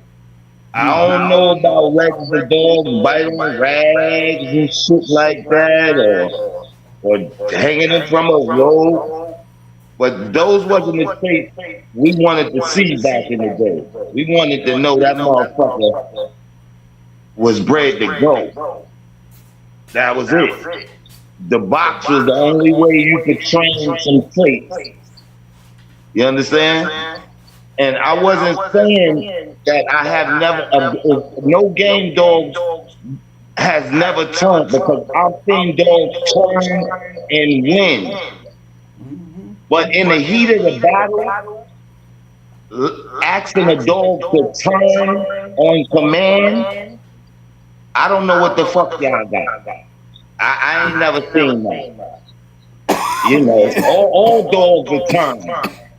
You know, I've seen some go no turn, no out of hole. But I've seen them turn not because they wanted to go, because they was just, you know, they was trying to get something else or trying to make another move. Now I've seen some turn and they wanted to go. But when you in there, you know the difference. You know when one turning to try to get something better, or that's in his style. You know when one turning because he ready to go. But don't forget the ones that turn because they don't like where they getting hit at. Yeah. Sometimes that's why I say, you know, good dogs will turn. You understand? Sometimes they don't like where they get hit at. But to train a dog to turn on command in the heat of battle, Yeah, man, I I've laughed never. at that one. Yeah, that's fugazi. Yeah. Well, at That's least you all I said was that. saying. You know, I laughed Shout about it. out to SBK, SBC, or whatever.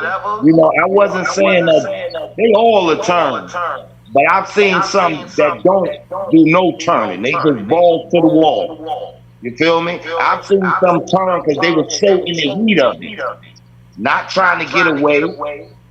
You know the difference when one turn and trying to get away, and when one turning because they just got a wild style. It's a difference. But training one on command, a true game dog, it's looking down there and say, turn, boy, turn right now, so we can get a handle and get a crack. I ain't never seen that. Me either. I've never seen that. Me either. But I just wanted to chime in. I want to say what's up to I y'all. know You know, shout out to the real them. dudes in the chat. I just had to go back on the bus. Only way you can see the trees you wanted to see was in the fucking box. That was it. You feel me? Yo, y'all be easy, stay sucker free, and I'm gonna continue watching like I've been doing. Shout out from Dark Society, bro. Good to get you come by, man. Good to stop through, fam. You already know. You already know, man. I know you're back there. I see you, fam. I'm watching. I see that. Love, bro. Love. Hey Mo, you Yes, had sir. just told me that same thing though. Mike, Yeah. we gonna really have to see what the damn trace is. You know what to do. You want to tell them that though. You know what I'm saying? Right. When you come to the trade, there ain't but one way to find out. talking about colors and all them traits. Yeah, we ain't talking about them traits. We talking about that working trait. But here's the thing. Here's the thing. It's so much better preparing for war. So when it comes down to going to war, you know what I mean? I still believe that what we did with those puppies, that's just like the Stone City Mayday pups. Look what we did to them. Look what they was doing at the age that they was at by the time Mike and Jesse and them got a chance to see them. Remember, they were still in their teens. You know, they were still babies. 12 weeks old doing that. You know what I'm saying? The reason why, to me, was they was cranked up. And I mean, they was cranked up from the time they was literally 4 weeks old to 12 weeks. That's 8 weeks of being crunk with me working with them.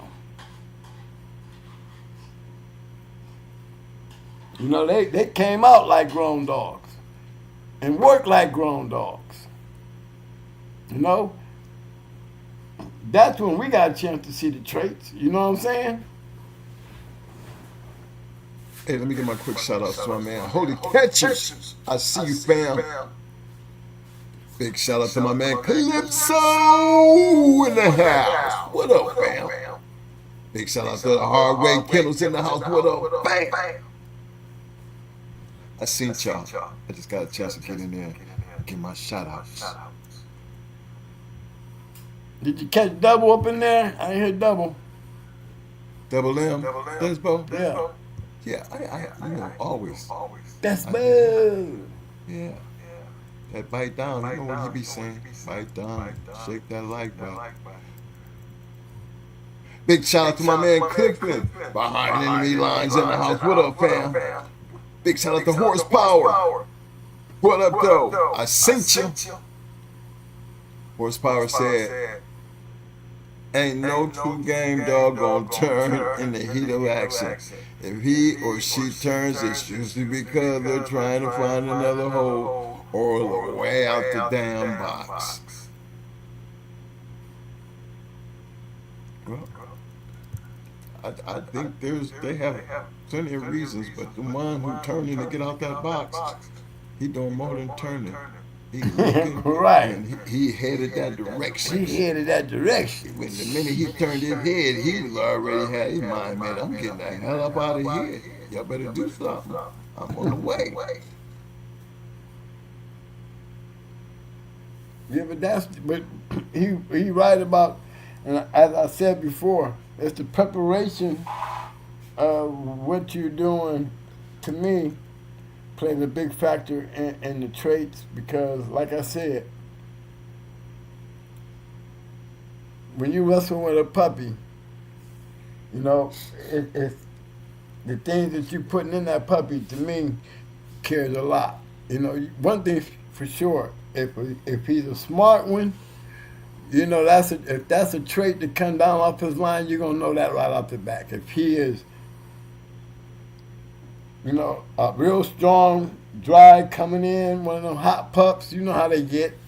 You know, if that's a trait in them pups, you're going to see it in that litter. You're going to see it. Some of them going to take a little longer to show than it is the others. Some of them are a little bit more advanced than the rest of them. But all these little things you'll see before you get there. You know, those are still traits coming being brought down.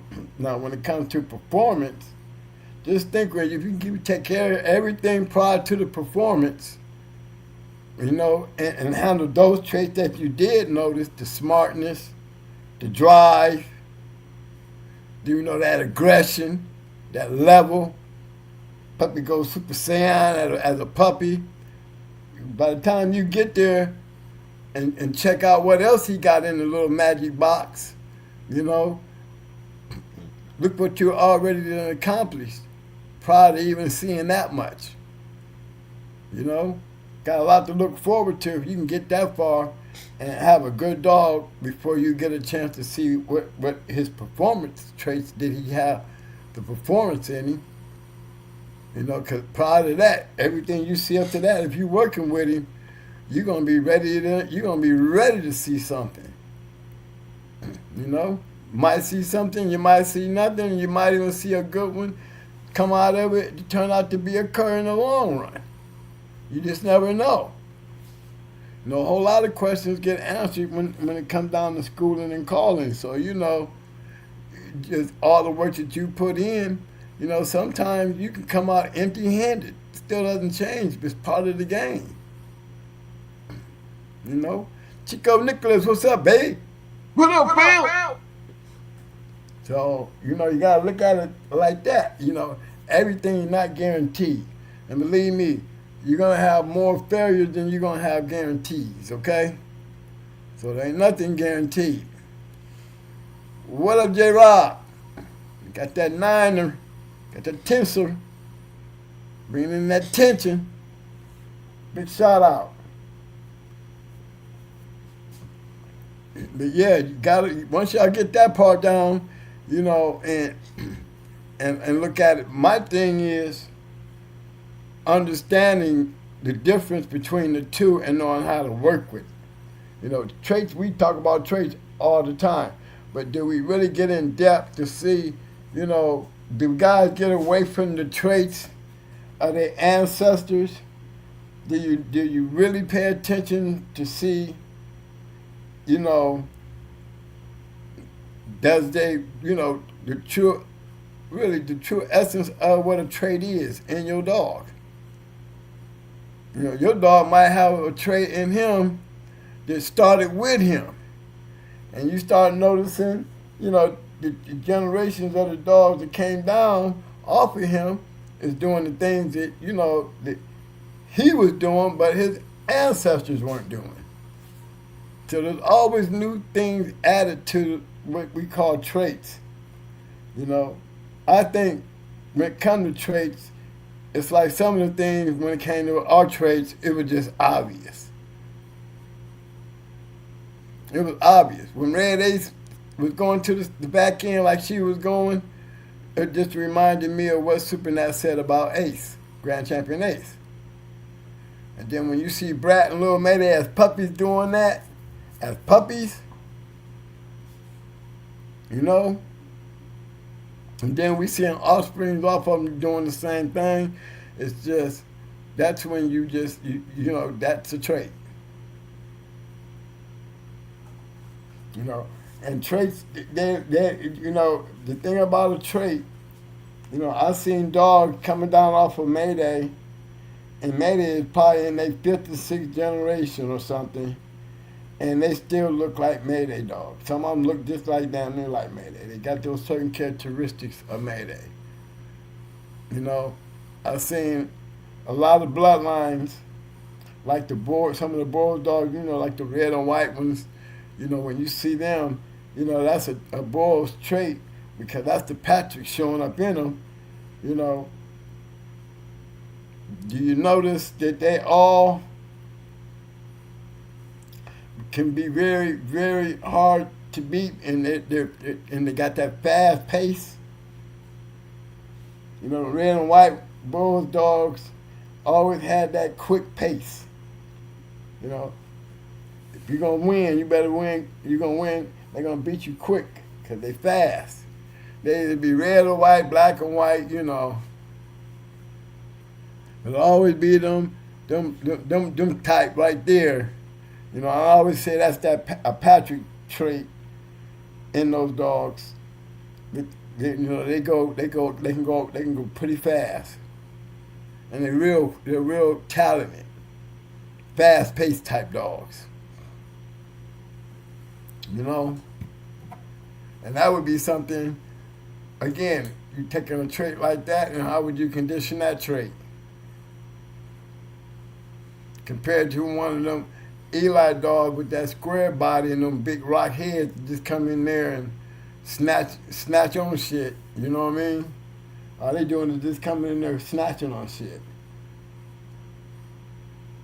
You know, if you can get him to run fast or work fast, that's one thing, but they really work off power.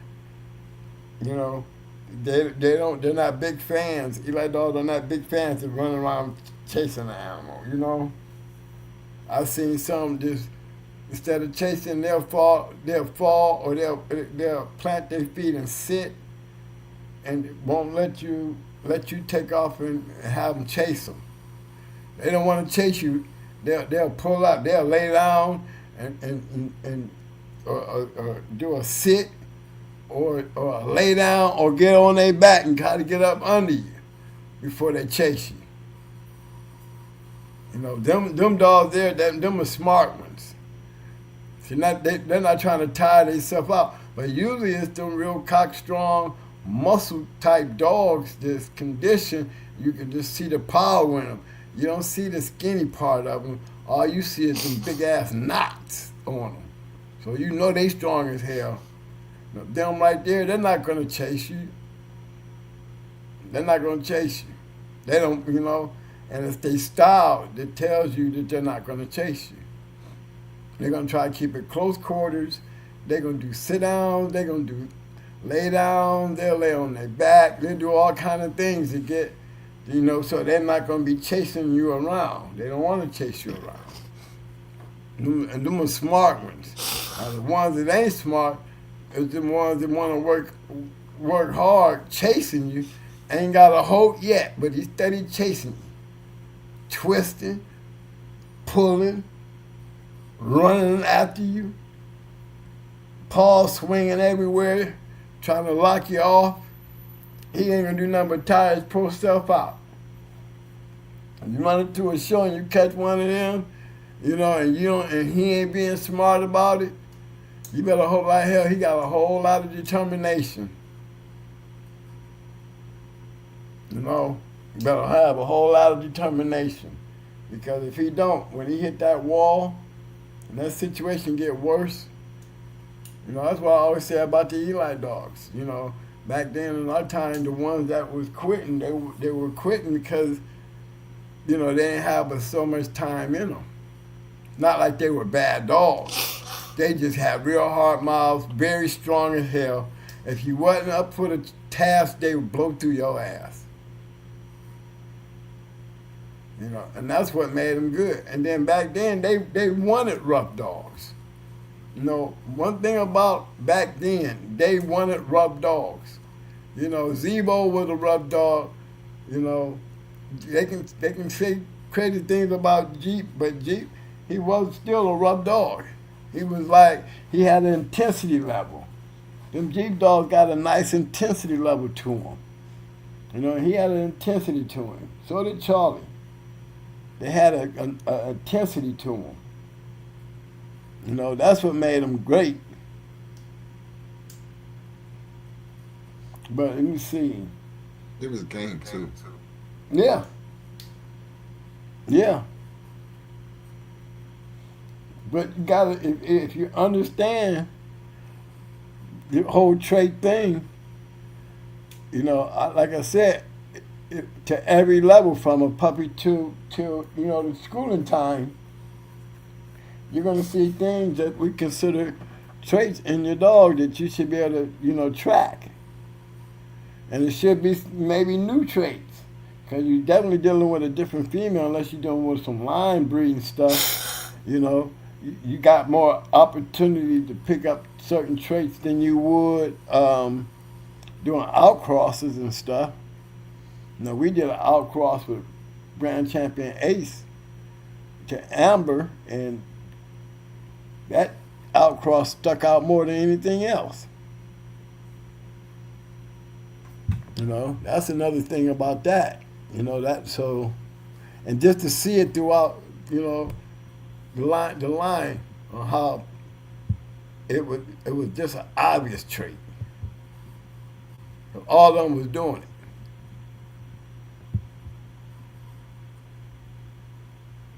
Okay, Mike. And you did train them all the different type of ways doing that too, though. Because we always. I wouldn't say. I mean, the routine is always the same. Right. It's the routine. It's always the same. It's just what's going on during the routine. like I was saying, if you got one that goes up in, that goes up in the chest and in the throat, you see so many of them digging in. The most dangerous dog that you want to see hitting you in your chest is a dog to go up in your chest and start shoving you up in the air, where he's taking you off your feet. Where now you got to stand over him and you're trying to find a way to get your arms around that head to get him out your chest. And the whole time, if he's jumping up into your chest and rooting, that bite ain't getting nothing but deeper and harder. If your dog ain't doing that and he's just in the chest and he's just pushing, you know what I'm saying, trying to get that snatch where he can slip a dog or something like that, he gonna gas out. I've seen dogs do that before and get their face chewed off because they didn't know when to let go. And then now their mouth is all sore and their face is all sore and swelling all up. And, they're not as dangerous as they were earlier in the match.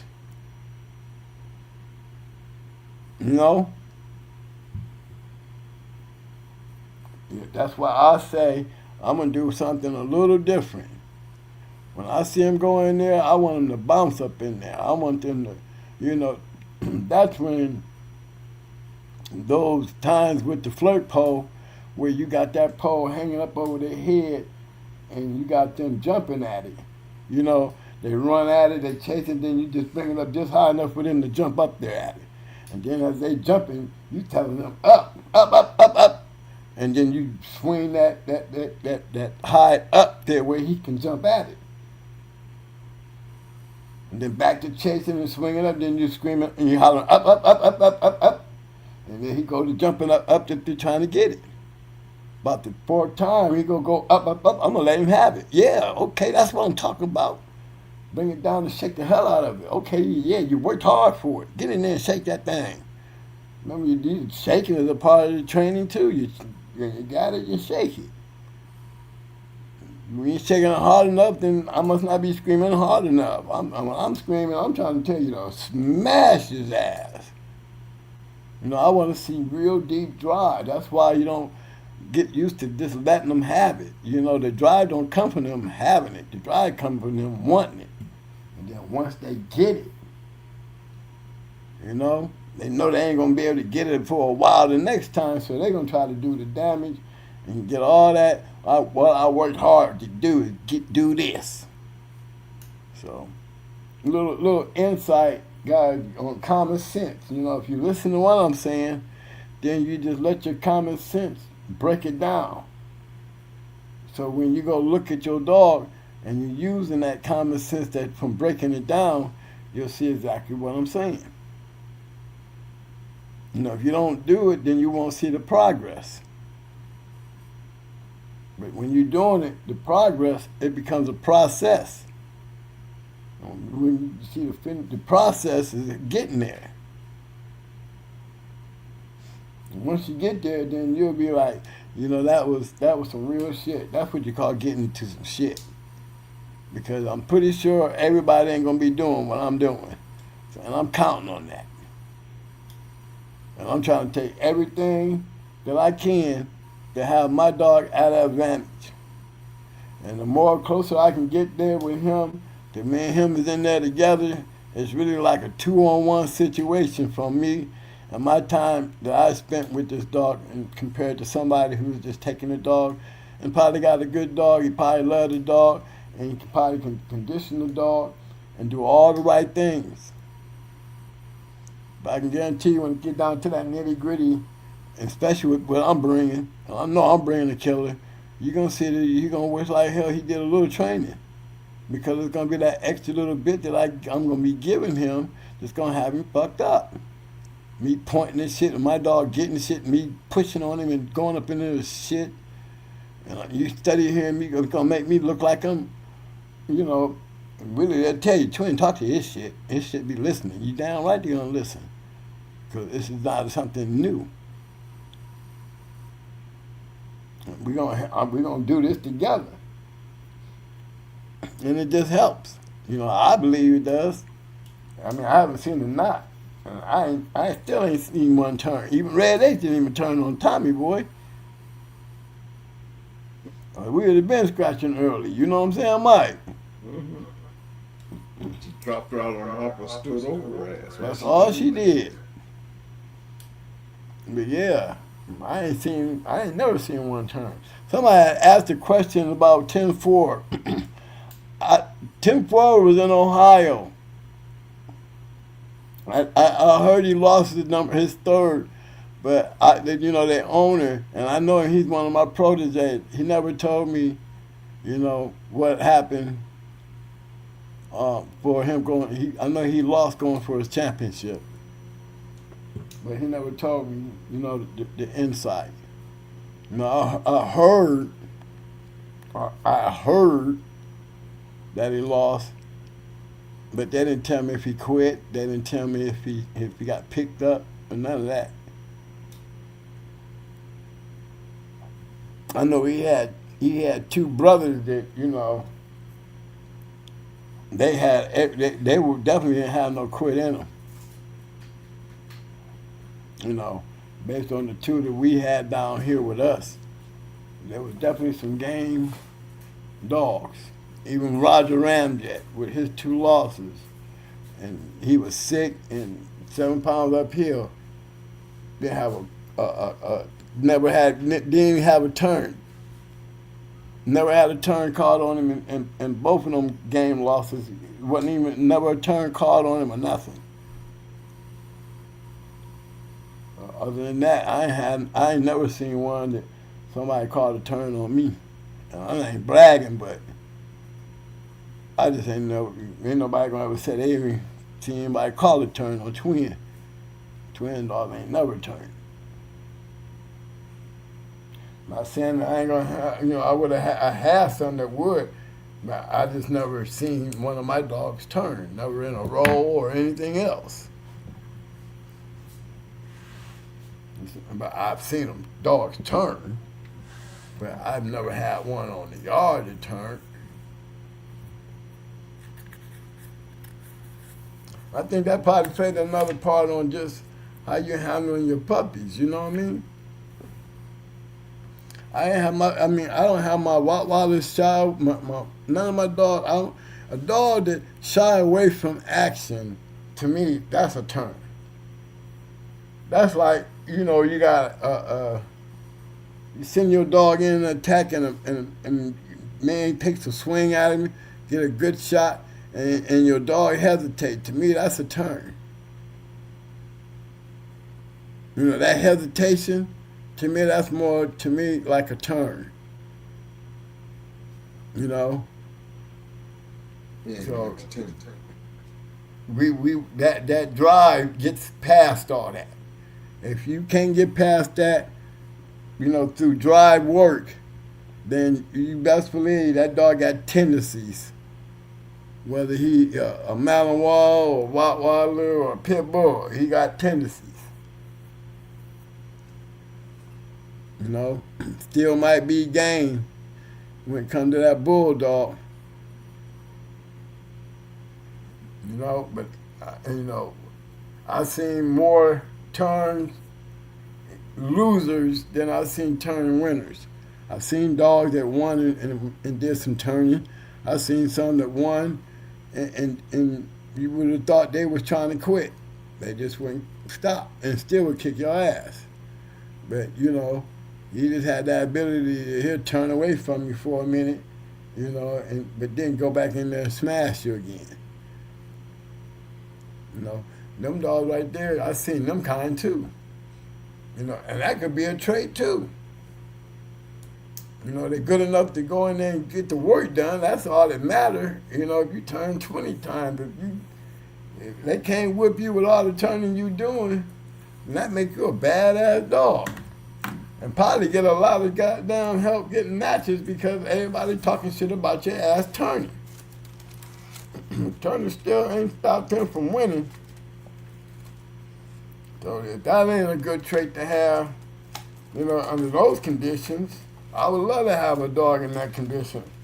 Back then, you say, And this mugger turn and he'll still smash your ass. Right, Hank?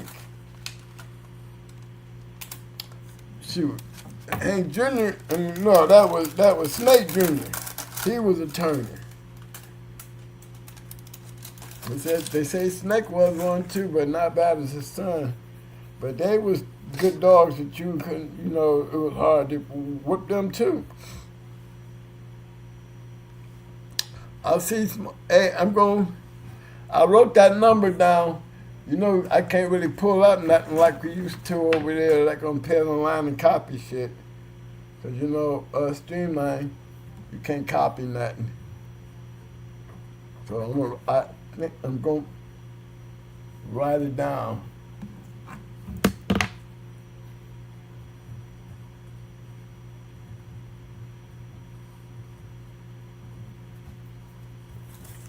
But yeah.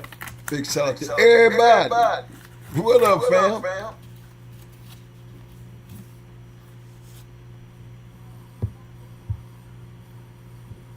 But, traits and training, man, a lot of people don't like that training word in these dogs.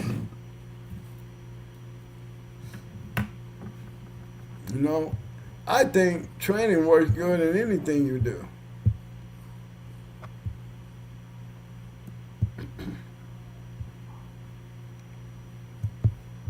I tell you, Super Nat Grand Champion Ace, you could tell he was trained.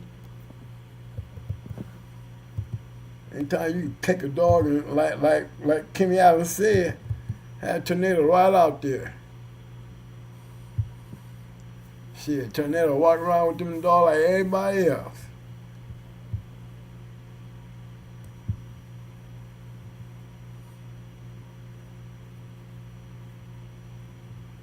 There's a couple of them great ones that used to do that shit.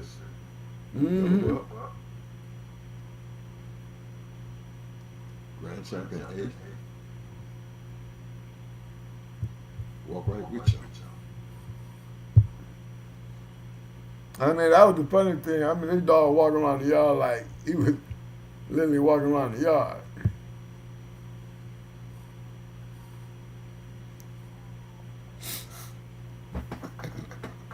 I said, I guess that's what it looked like to be king of the hill. Because he wasn't paying attention to none of them dogs.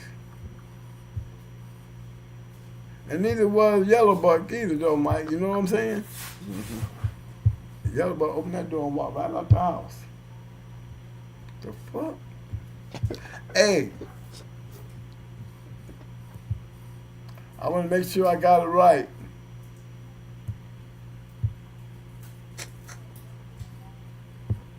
I got to make sure I got that right. Small time. Is that the MIM stuff? Did I have it right? The MIM stuff?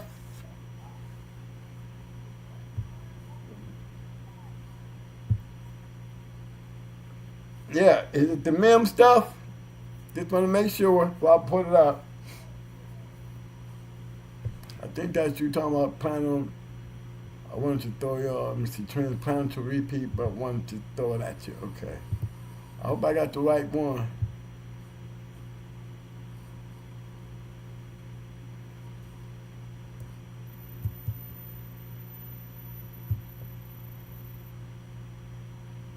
Yeah.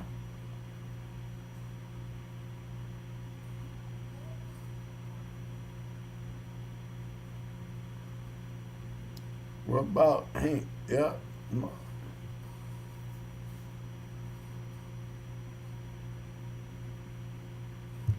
Okay.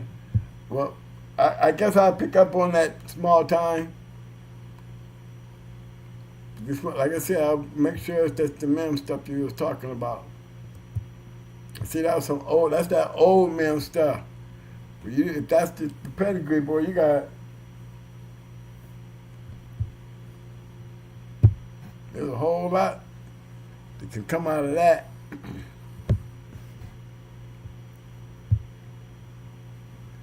Anything else though, Mike? Oh, he on calls here. But yeah, hey man. I don't see no questions. Anybody got any opinions?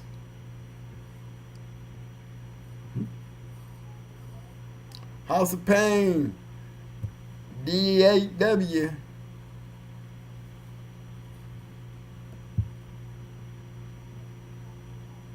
There was a kennel back in the day. It was called House of Pain. They was a pretty nice old school boys. Had some nice dogs.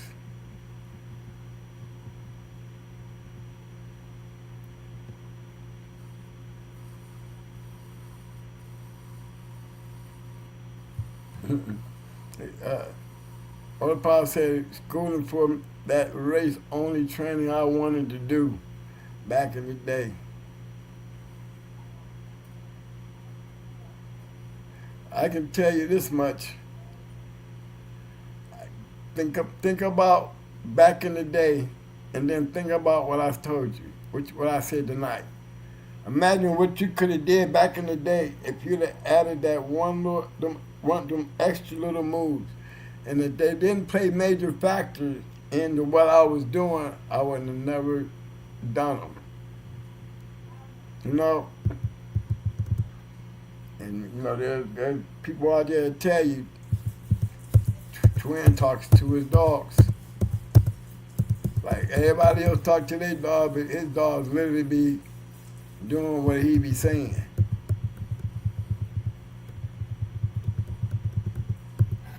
You know? Now, whether y'all want to believe it shouldn't matter. Well, I mean, anything that you feel that you gotta up on somebody, then it does matter. If you're trying to win, the key to winning is being better than the dog. So I figure I got a better chance to be better than the dog if his handler ain't good as me, because now the dog is fighting me and him. My dog and, you know what I'm saying, and me.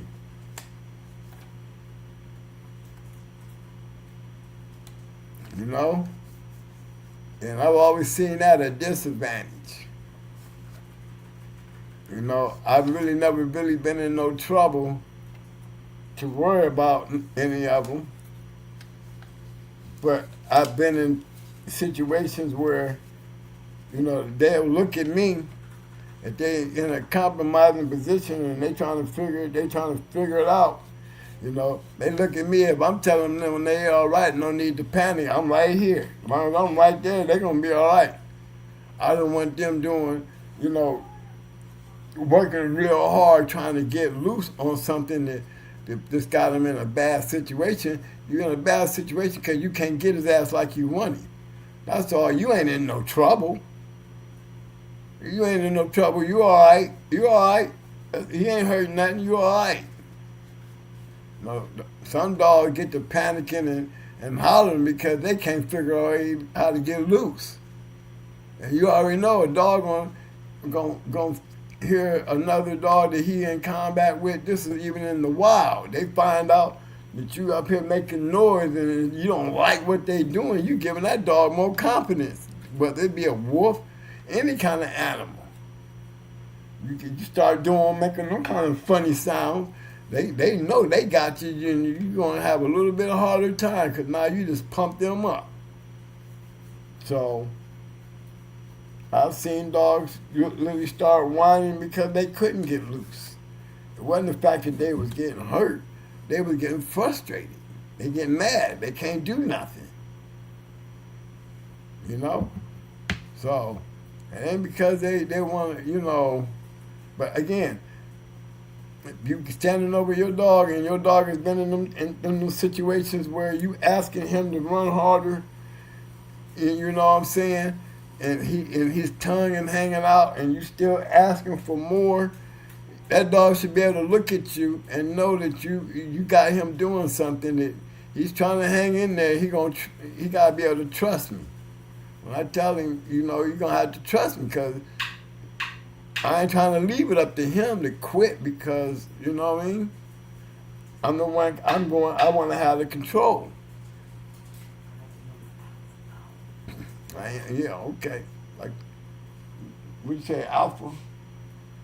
Maintain the alpha dog. Oh, girl say, Selena says, got to be the alpha dog.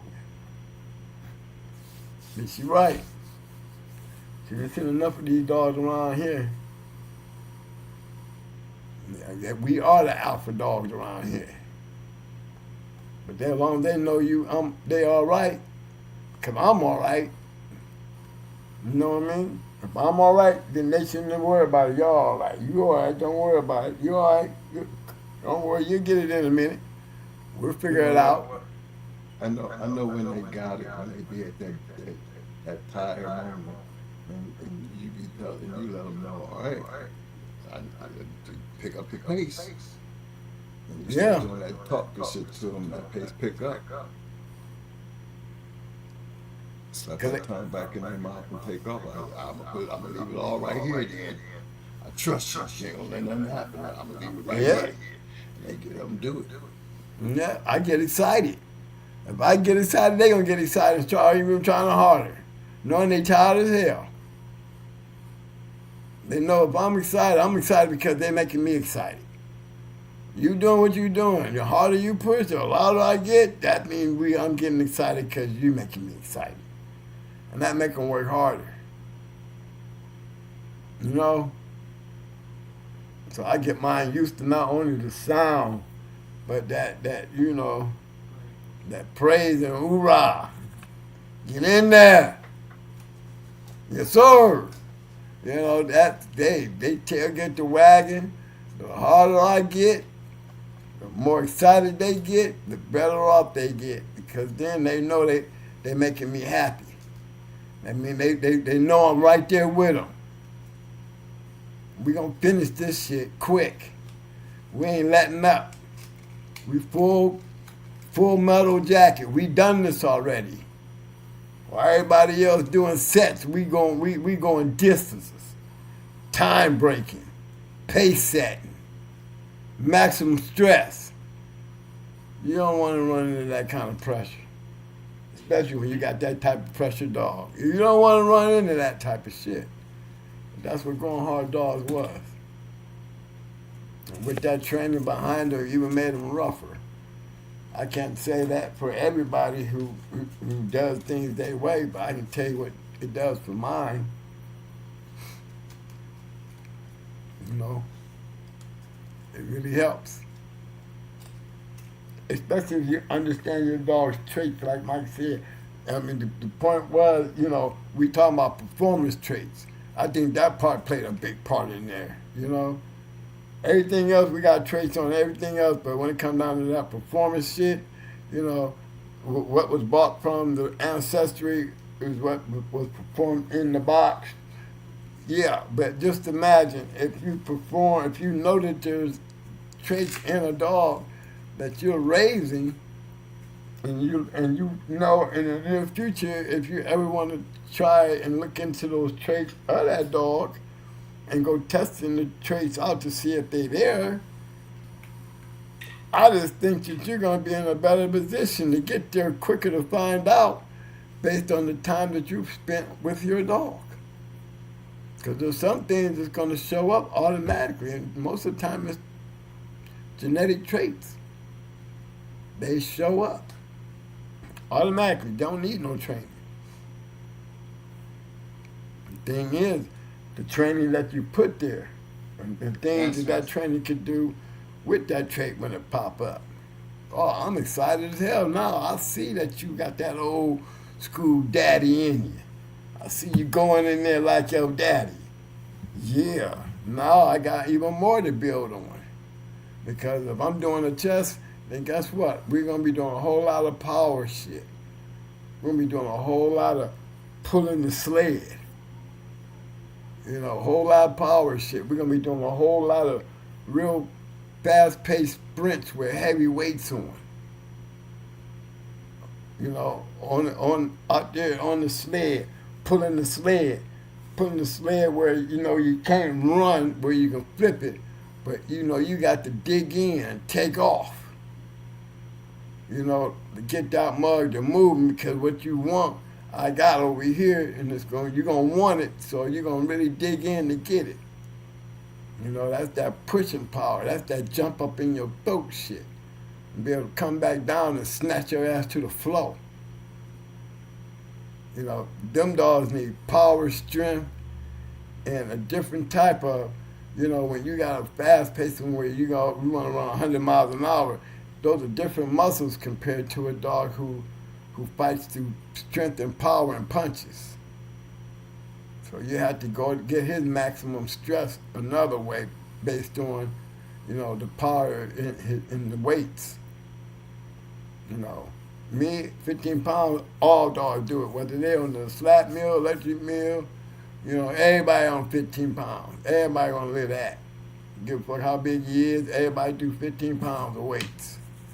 And they learn how to work every day with them 15 pounds. So whether one has got a style that I may train this way, the other one has a style that I may train this way. One might not never see the flirt pole, and one might see the flirt pole. The one that might see the flirt pole, 9 times out of 10, is going to be that strong motherfucker. I need him to be able to make fast moves and make fast turns and, you know, make quick jumps. If he's going to be jumping, remember, I'm going up, because he wants to go up in the chest. So he gets flirted. You see what I'm saying? Compared to my fast-paced dogs, and based on their ability, you know, they're going to be going fast-paced, and what we concentrate on them, with them is a different kind of muscle. Even though they carry 15 pounds, they're doing a lot of stretching out. That means they're doing a lot of fast-paced running. I mean, they're doing mill work, they doing electric mill pace, you know. Well, I have control of the speed. They have the flat mill where they have control over the speed, you know what I mean?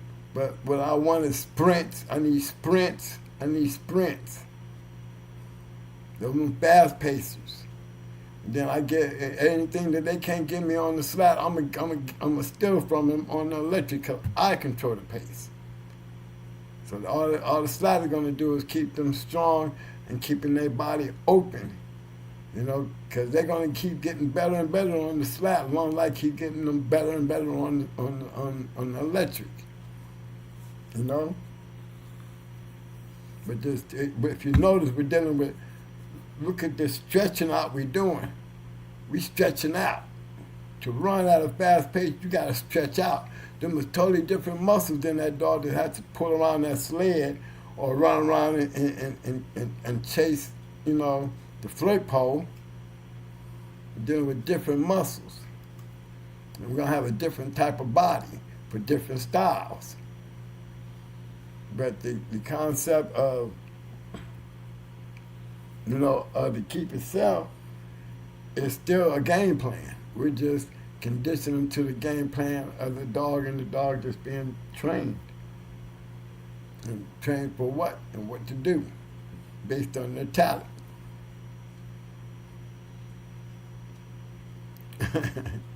God and country, hold the line, twin. Okay, I'm trying to, man.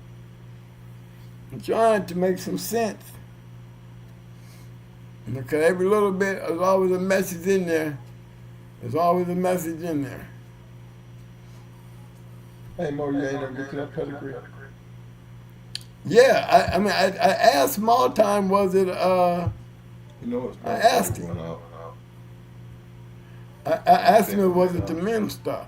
I want to put it on, and that wasn't the right one, but it was the Mims dog. Heavy bred Mims. You want me to bring it up anyway, just in case? Yeah, because the phone might have went out. I didn't see him reply. Yeah, his phone might have went out, but he might go back in here and see I put it up.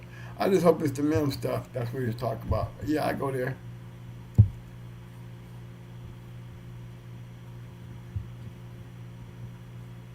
Hold on, guys. I'm getting there.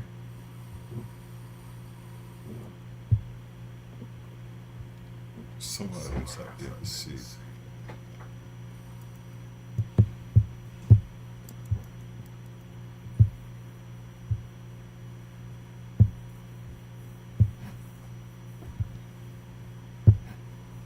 Okay, this the dog right here.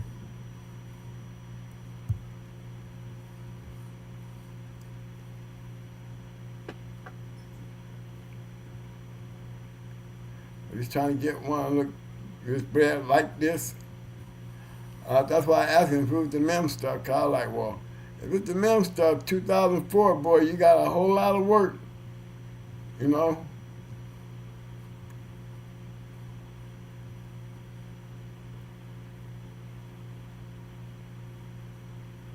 And these dogs wasn't no bad dog. Mem has some pretty nice stuff. Carl Mills has some pretty nice stuff.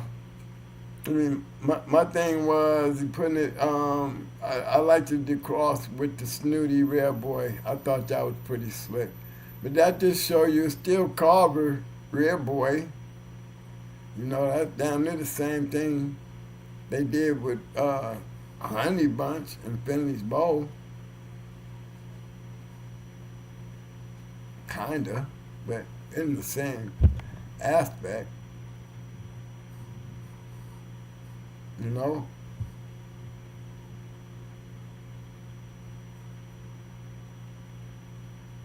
Now, how do you have a one-time game loser, then you have a straight loser?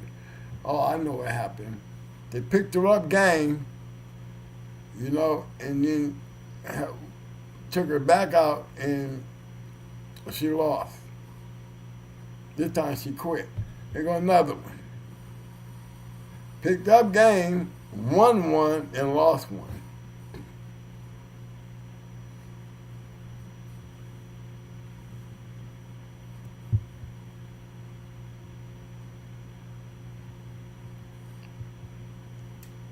But I can honestly say these dogs, did Case produce some good dogs? We're going to check. Let's check.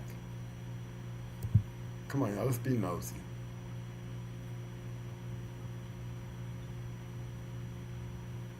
This is almost like some yellow shit here. Coming down from the yellow dog. Okay. Well, it's no doubt that he was definitely breeding. And we all know that he was a breeder.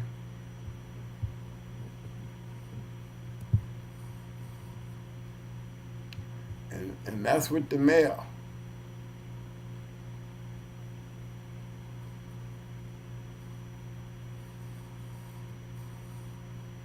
If y'all like me, you know, it's like not much to be writing home to Julie about, you know. All them, that must be part of the name. Polly all them. Because she sure is not a registered male over here. I'm looking at it, nice bread. I just can't get by the losing shit. You know, one-time loser, game, and then a one-time winner, and then the other loser either got picked up or you stopped. Well, if you got picked up, you know, you at least try to get a curse scratch in.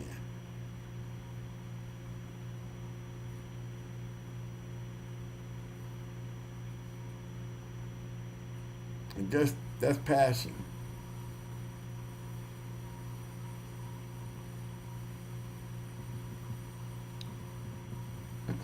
This is one of those kind of pedigrees where I'd be like, God, I ain't gonna lie to you. Now, this is a two-time winner, so this dog right here, she look pretty good. If that's a he or a she. She red nose. That's that white and stuff. Red and Brindle. That chocolate red.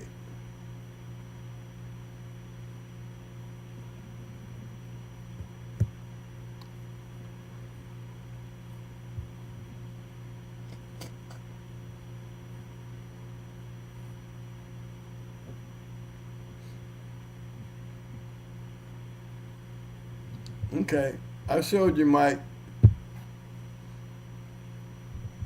I just don't know if that's what the one he was talking about. Okay. Not taking nothing away from him, but I mean, these dogs right here, bred different. See what I'm saying? This is what it looked like when you start breeding to some bulldogs, like Tony Wade and shit.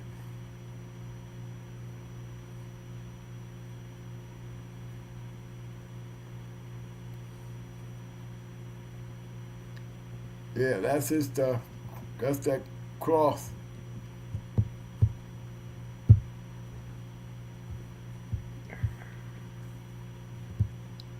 See that? That's mem stuff right there.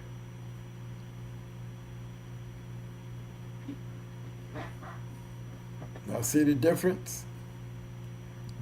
Now see the difference between what one breeding can do?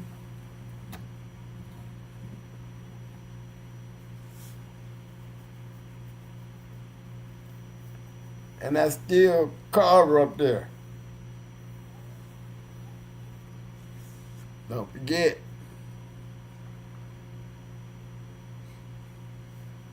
Oh, salty.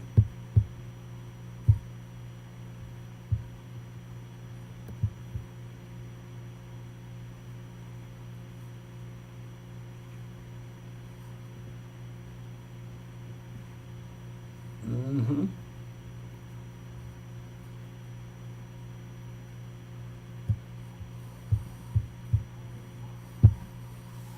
I damn near like breeding Jeep and honey. I mean, Finley Bow and Honey Bunch. It worked, but it ain't guaranteed. Just because it doesn't mean it has to work. We got another one right here. Here go Buddy. What game points Buddy? 4-time winner. Coming off a tape.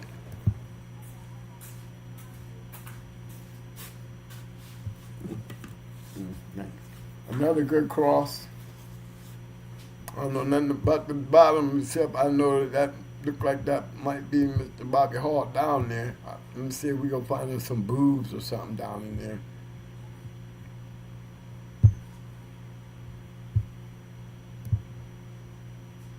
This boobs or something. Oh, I see a lot of little posse. There goes Stevenson's Big Ben.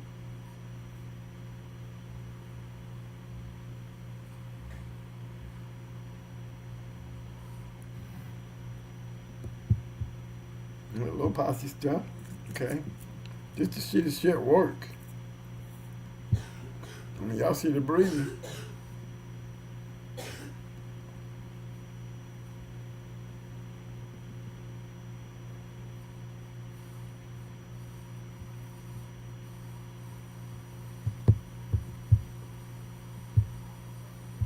I definitely can tell you who is the stand-up actor in this one.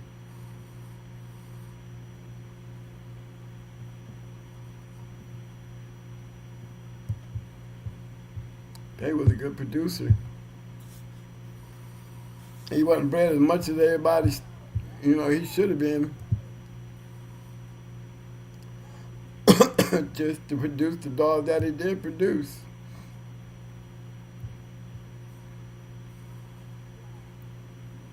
Okay, don't forget it. We got Diesel.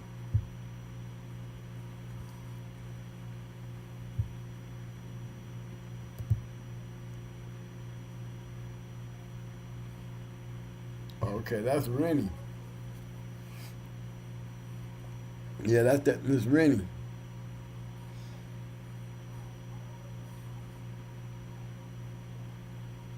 She was a good one too. That's not a bad breeding. But again,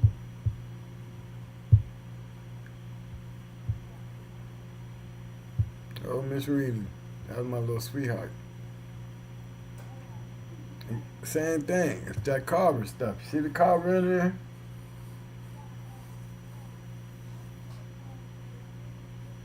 Chief's sister.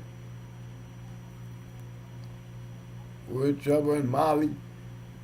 the niggerino stuff. Just in case y'all don't know, I go back to the Sasha now. See them carver dogs all up in there, Eli and Bully Son and all that shit. All they doing is crossing that shit right into the red boy. The same thing that made Tab in them. Same old cross, just going a different way. To me, using better dogs. You know? This is what happens when you start putting the good shit with the good shit.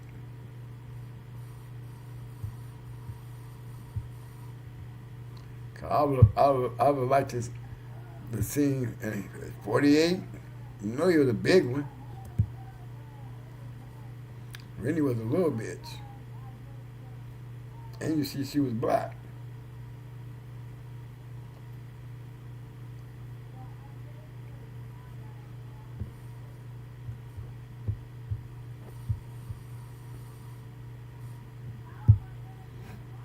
Yeah, if I'm gonna have me some Mims stuff, give me that. Give me. I'm riding with the Tony Wade Mims. Oh, you know what I mean? Money. Yeah. Yeah, I'm going with the Mims. Give me the winners. He has some good, nice bred dogs. That he's always had that.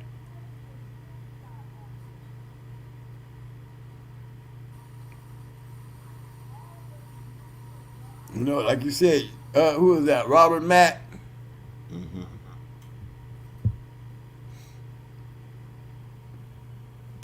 That's what I said. Give me the Tony Wade shit. I know the proven shit. Now, Rennie was a nice one too. She was a 2-time winner herself.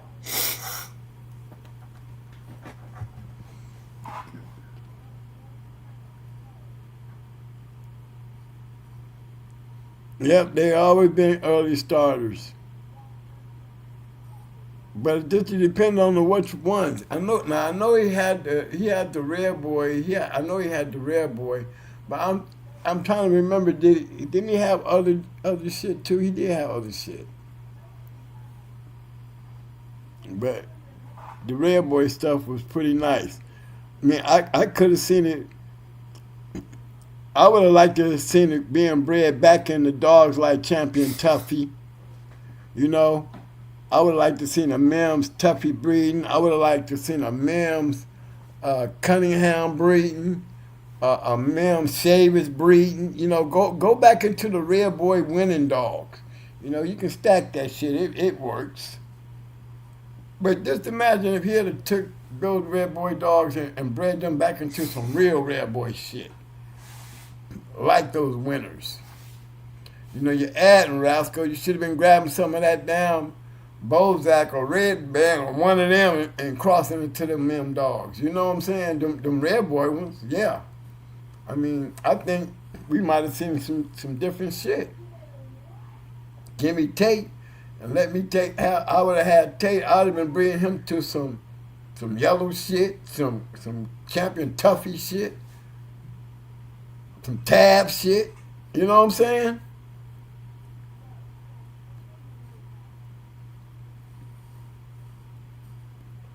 I think there would have been some good breedings. All right, Mike, it's 1 o'clock. Yes, sir. I'm just waiting on you, man. Yeah, we got down into those breedings right there. You know, might want to dive into some of that Mim shit though, and really take a closer look at it, because Carl Mims was a breeder. We all understand that. And a lot of us know that he was a successful breeder, I think. You know, I know I've seen a lot of Mims dogs and a lot of a few good dogs pedigree. So I ain't gonna say, you know, that he wasn't a great breeder. I just know that the Mims dogs, when you see Mims, you're going to see Mims dogs. Mims all over the place. But you get an idea if you understand the pedigree of what he was trying to do. Now, some of them breeding, you know, they too stuck in North Carolina. I think they could have stretched them dogs out a little further. You're going to be breeding and feeding, you know. You know, Tate was just one of them few out there that I say this, you know, a famous dog based on the way he, not on the way he bred, but he was just a good dog. You know what I mean? That he was. So, Mike, you can finish it up, baby. You know, I got that echo going on, so y'all could bear with me. No, I don't hear you. You ain't echoing over here. Okay. No. Not at all. I don't know why. Carter said you take that mem stuff and cross it with almost any line. Well, at least them red boy ones you should. Good as them down red boy dogs was.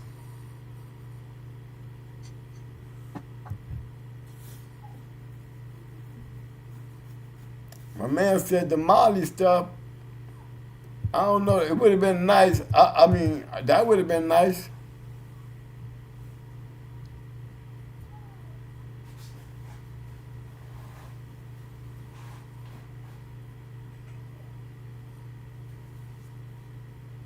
John, no.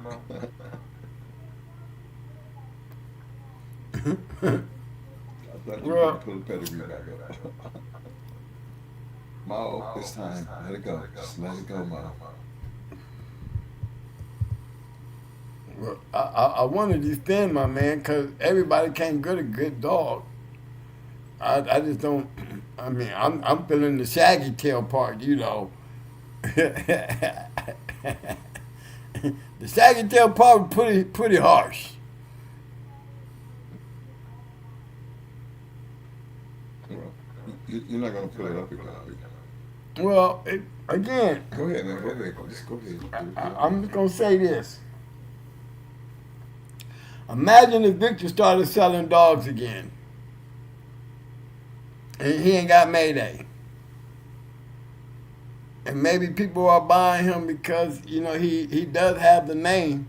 And he had his time. You know what I'm saying? But shit, I can probably say that about a lot of great dog men that turned into puppy peddlers that probably, you know, you could hear the same thing being said about them. You know, they had their moments. And maybe they profiting off of they past.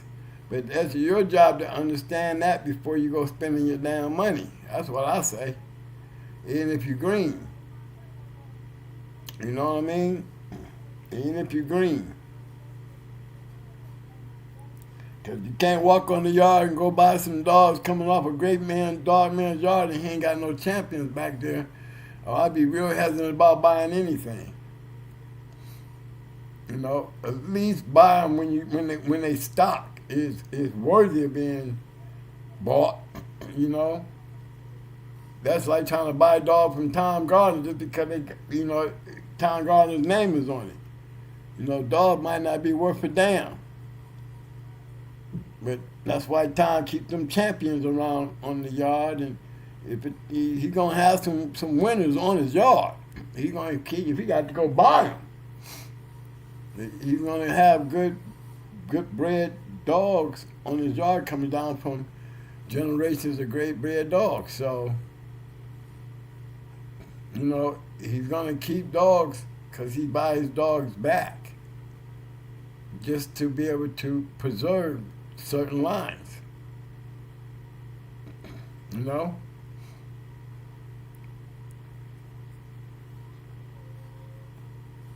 So shout out to all my dudes that have to go through that. You can get shabby shit from any dog, man, because they really don't know what they got until they grow up.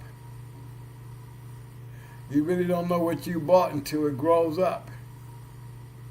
You know, and if it grows up, you know, in my time, you know, that's why you see a lot of great dogs that got good pedigrees coming from great kennels, But the thing they had in common was they was buying their dogs from kennels that were winning. Not kennels that was breeding. Kennels that were winning. And most kennels that's breeding usually make sure that they're breeding dogs to kennels that are winners. You know, or the purpose is minute because it's all a guessing game and you don't know what you're going to get. That's how I looked at it. That's why there was a lot out there that didn't make it and a lot of pedigrees that never made it, even though they started off looking like they was promising. Well, maybe they didn't take it the right way. Maybe they didn't do the right things with it. You know what I'm saying? You gotta be able to do the right thing with it. I got a dog from the mountains, and I swear it was a beagle. He worked well on my garden. Okay? Garden talking about a beagle.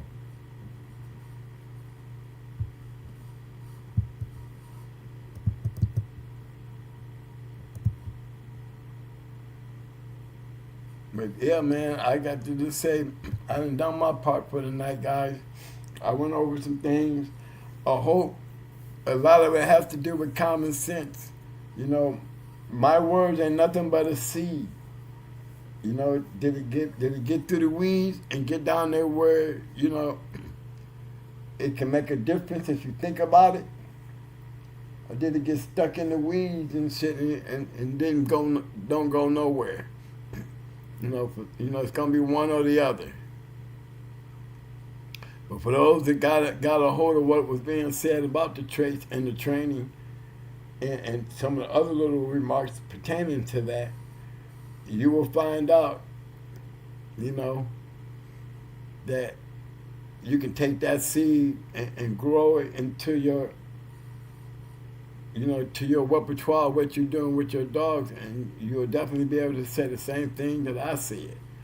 Because there ain't nothing that, you know, that I didn't do. It was something that I did, that I shared. So go see if it worked for you. And when it do work for you, you know, keep that on you so you can pass it down in the years to come. To me, the more people that know the secrets, the better the dog's gonna be, you know? The more people that got better dogs, I mean, regardless of what y'all doing, whether it's better the competition, everybody know the same shit. Now it's about the dogs.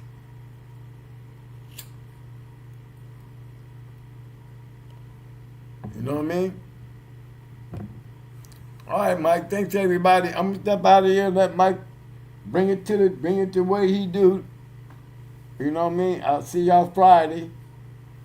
Be looking forward to seeing y'all. I keep telling Mike I like going to my journals. You know, I like going to my journals and pointing out things and showing y'all things. I mean, to me, because it's part of the history. You know, I hate, you know, getting away from that sometimes because that's the only way I can bring y'all back to our time where you can see. Let's talk about what you see. You know, when you can see it, you know, it's more of a conversation than listening. You know, it seems so much better when you can see what you're listening to. You know what I mean? So I think it's time for us to take another dive back there so I can reiterate on what's going on back then that made it such a thing and why so many of these lines are gone. We hardly ever talk about that part. Where's all these lines at now?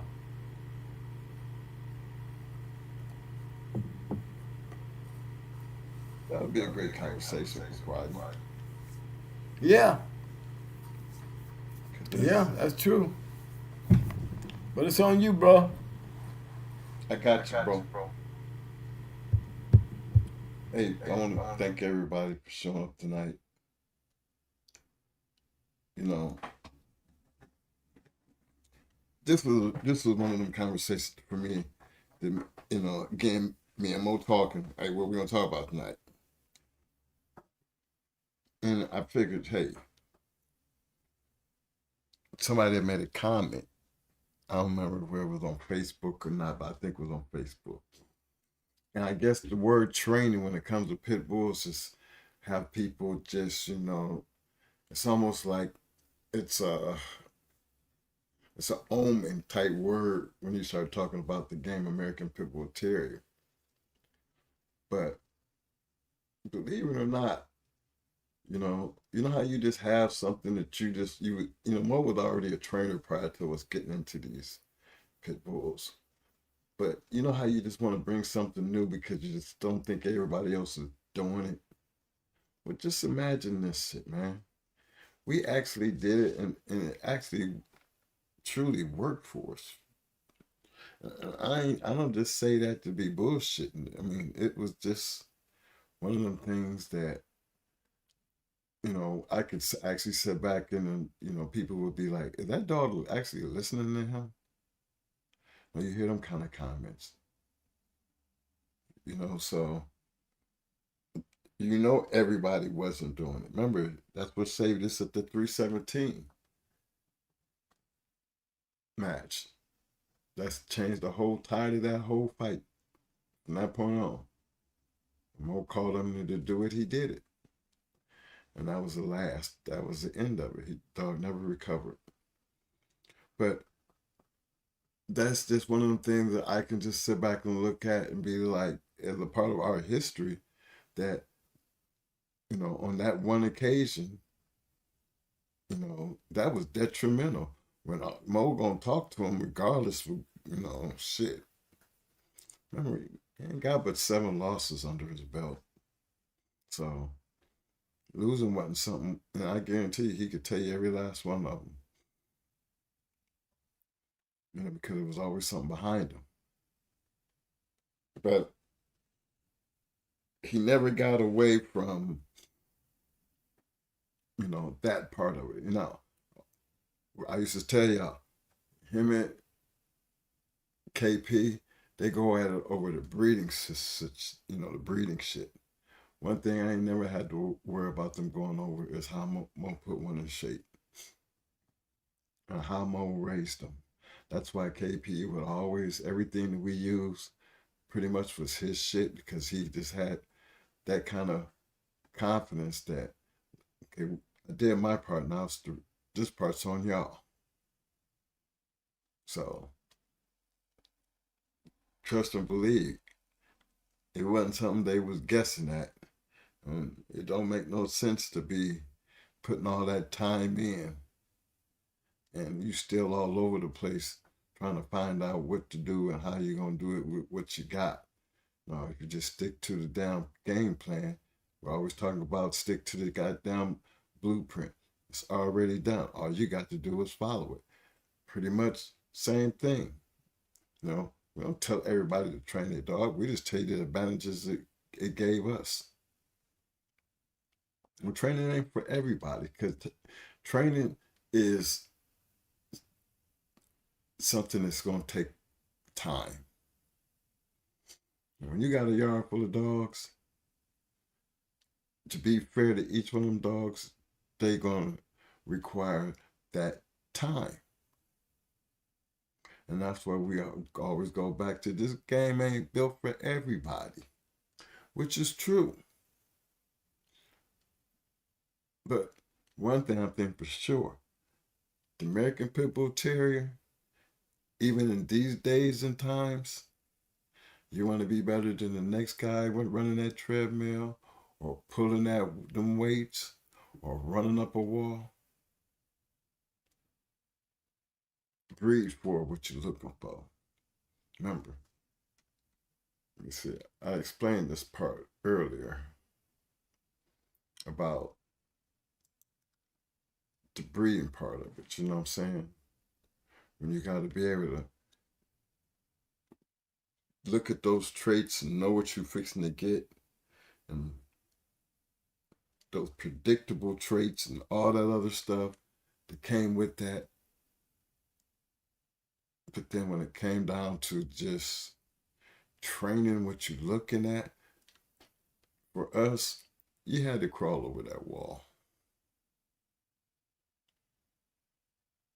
And the training helped you see what you were looking for when you climbed over the wall. Because once you've seen it, at least you knew what you had to work with. And then you build on it. I always called it an enhancement. Because the training part of it, and then again, I speak from the training part of it as if I'm standing there. I'm like a coach, and we coaching the, I'm an assistant coach. So I know all the plays, I know all the calls, I know everything that I need to know when it comes to this part. And it does make a difference.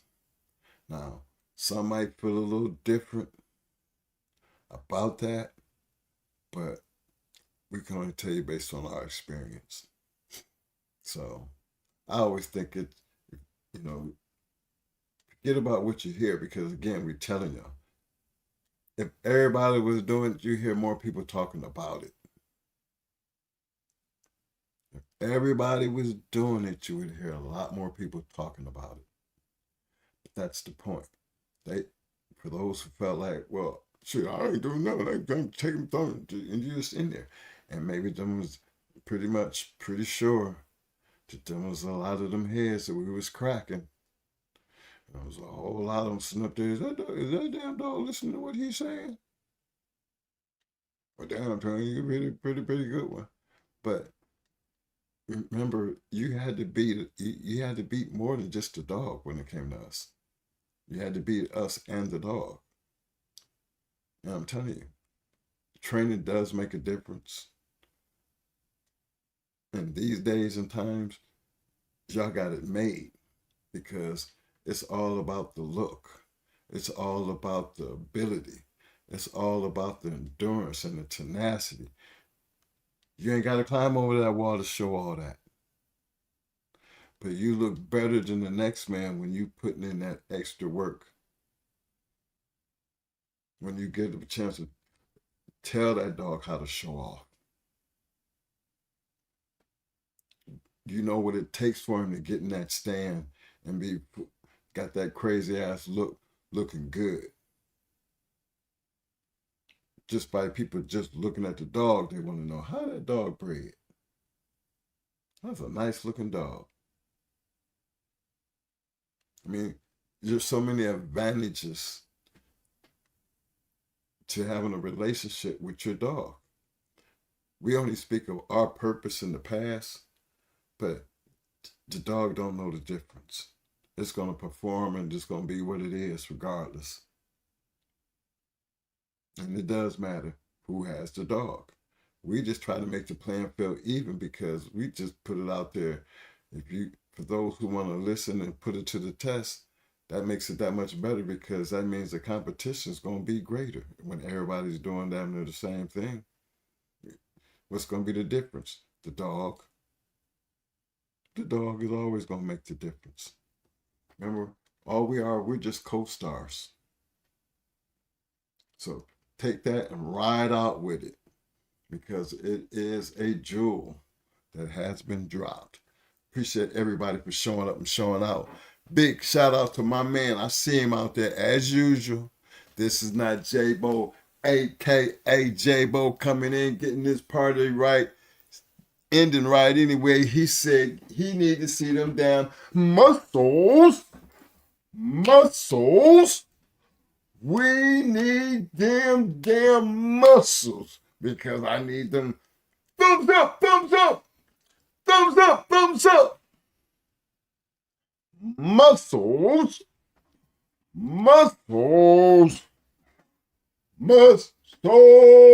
Come on, y'all, show that love. Because in the end, with them jewels being dropped, come on. Roses. We need them damn roses. Show your love. Don't cost you nothing but a couple taps. Don't forget to hit that like button. Don't forget to hit that subscribe button if you haven't already done so. Appreciate everybody for showing up, hanging out with us tonight. And again, man, This might not be for everybody, but you know what? It don't hurt to put it to the test. Because if you're in it to win it, every little bit helps. Big shout out again to my man MB. I see you, fam. MB, we're going to have to get together because you got to hit me up on the NHK. I'm so stuck on MB45. You know, I know that shoe switched up on me because you still showing the same type of love. You know you when I see you, baby. What up, fam? Double M. That's Bo. Appreciate the love, fam. You don't never let them forget. Bite down and shake that damn like button. Garland, appreciate you, fam. You keep it real, baby. Showtime. I thought you was gone, baby. I see you. Hey, you know what, Showtime? We never figured out was that the right dog. But in any case, you know you fam, so we gonna do it anyway. I thought your phone had died. But look, we'll fix it later if it's not. We'll go at it again, baby. You got that coming. Thanks again. Big shout out to Showtime for stepping up, showing up. Big shout out to my main man, Dark Society, for coming in, dropping a line with much respect, much love. Fellas, y'all know what's up. Stay true, stay real, stay competitive. You know what I'm saying? But one thing's supposed to be automatic. Not just for you, but your dog. You hold just as much credence to this statement than the dog, because you're supposed to know better. First and foremost, you're supposed to always, you're supposed to always, by nature, trait bred into you, always scratch the wind. I don't see how you make it without it. Till Friday, y'all stay safe. Let me see how I'm going to do this. I'm going to tell you how I'm going to do this. Hold on, fellas. You know what? I'm starting to film myself right quick. Check this out. We in the trenches, feel that hunger in the air.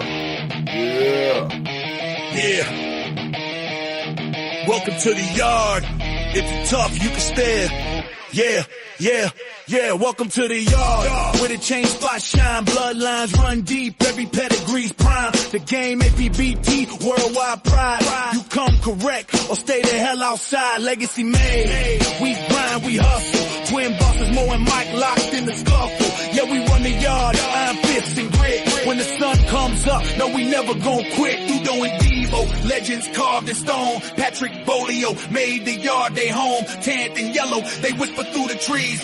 Echoes of greatness, feel that legacy breeze. Going hard.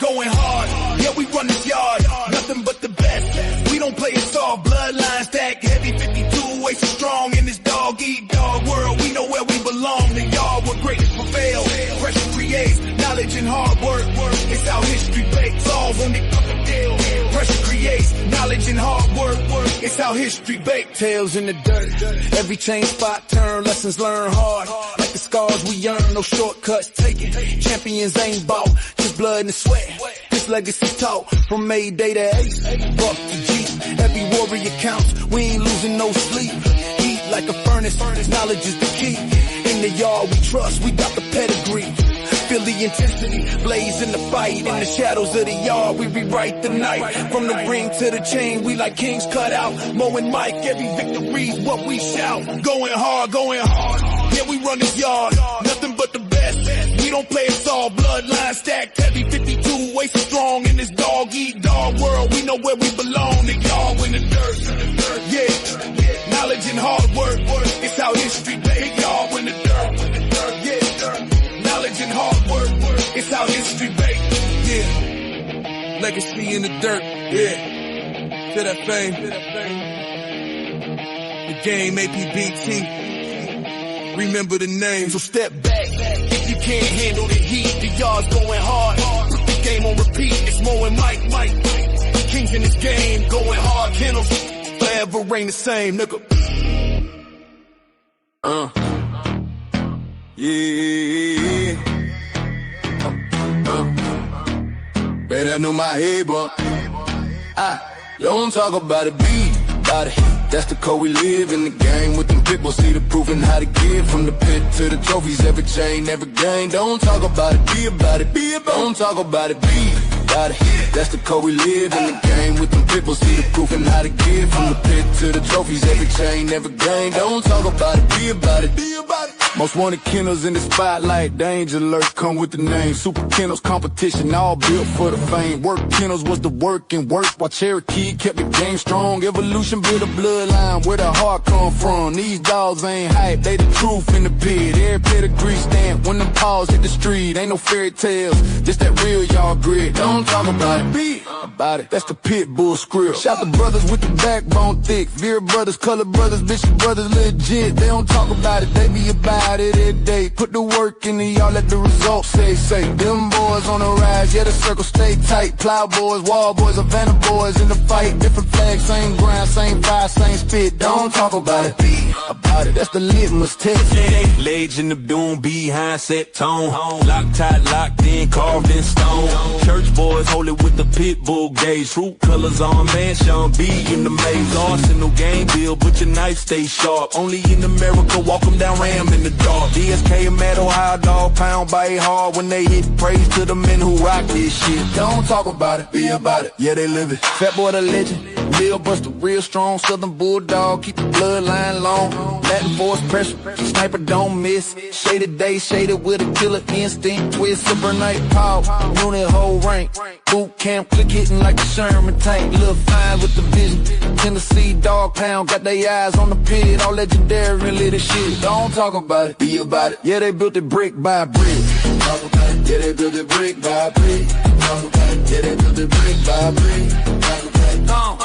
Don't talk about it, be about it. Don't talk about it.